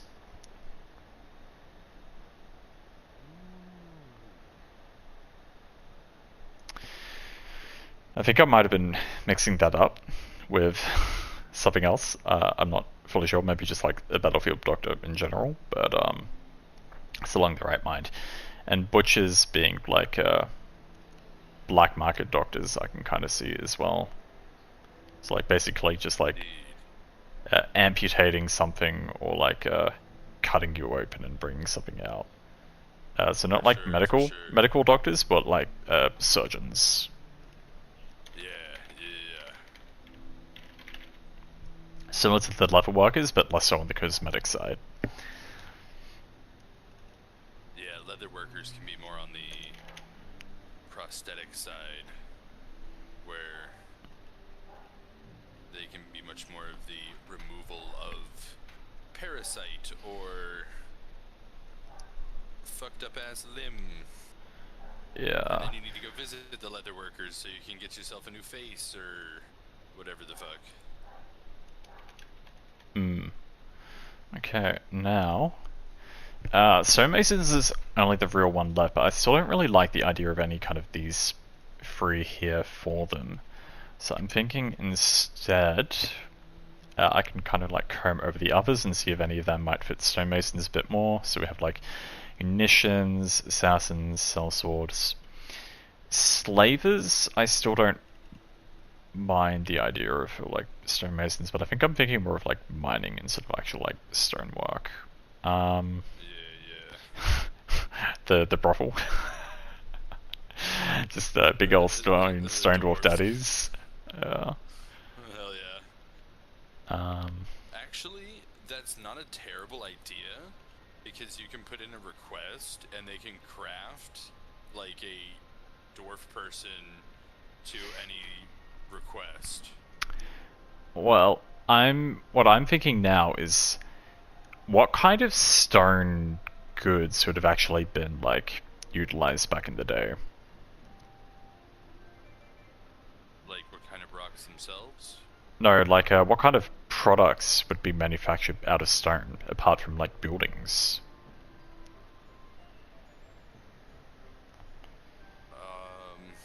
Not a lot. Depends on the culture. I know sometimes bowls and stuff, pottery, but that's more clay and pottery, you know? Exactly. So what I'm thinking is we can combine architects with the stonemasons. Oh Yes. And that kind of ties more into like the heist aspect of like they don't both build and design the buildings, and then they rob them. Yeah. Okay, but that sounds pretty good to me. But I still don't mind the idea of having like these other three somewhere. So unless we can think of like somewhere else to put them with something else. Let's see, because I feel like agriculture can kind of like tie in with the spices. Yeah. And then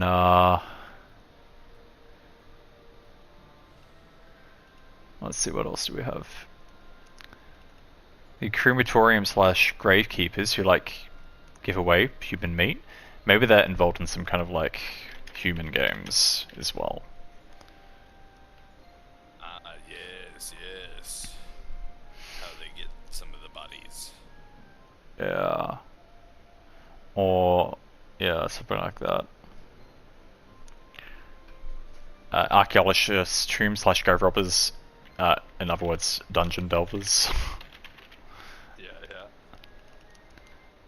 Let's see what else. Merchants, mob bosses, racketeers, fencers. They probably own their own stores that they kind of sell that stuff off to. Yeah.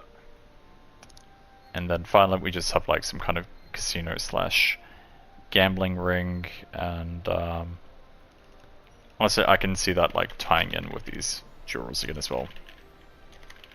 So casinos and gamblings, cool. Alright.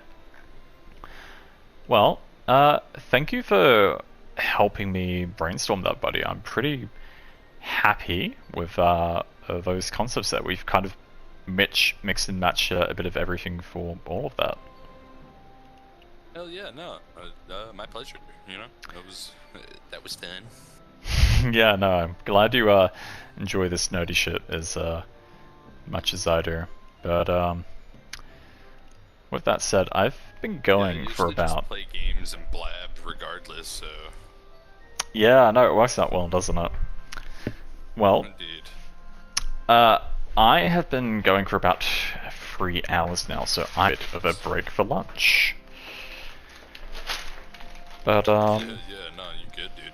Go ahead. Yeah, do you have anything in mind for what you might do? I'm just gonna hop into the other little Discord with Rara and them for a little while, and if you come back on, I'll probably hop back on over here.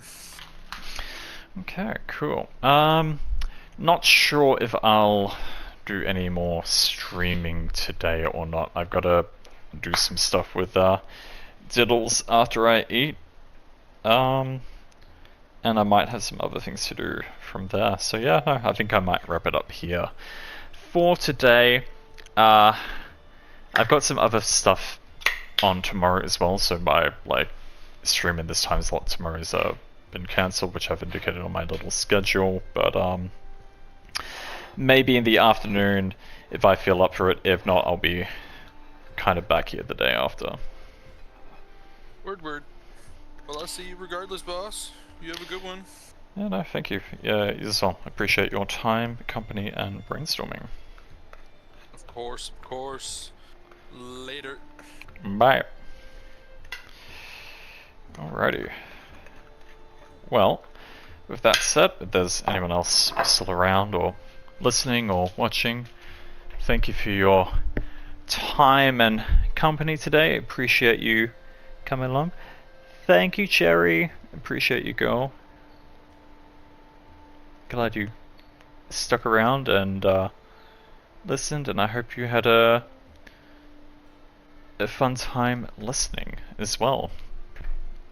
What I might do now is just kind of leave the stream open for a couple minutes, let anyone who is kind of watching or listening to kind of catch up before it just disconnects on them. But yeah, I'll catch you guys around. Bye bye.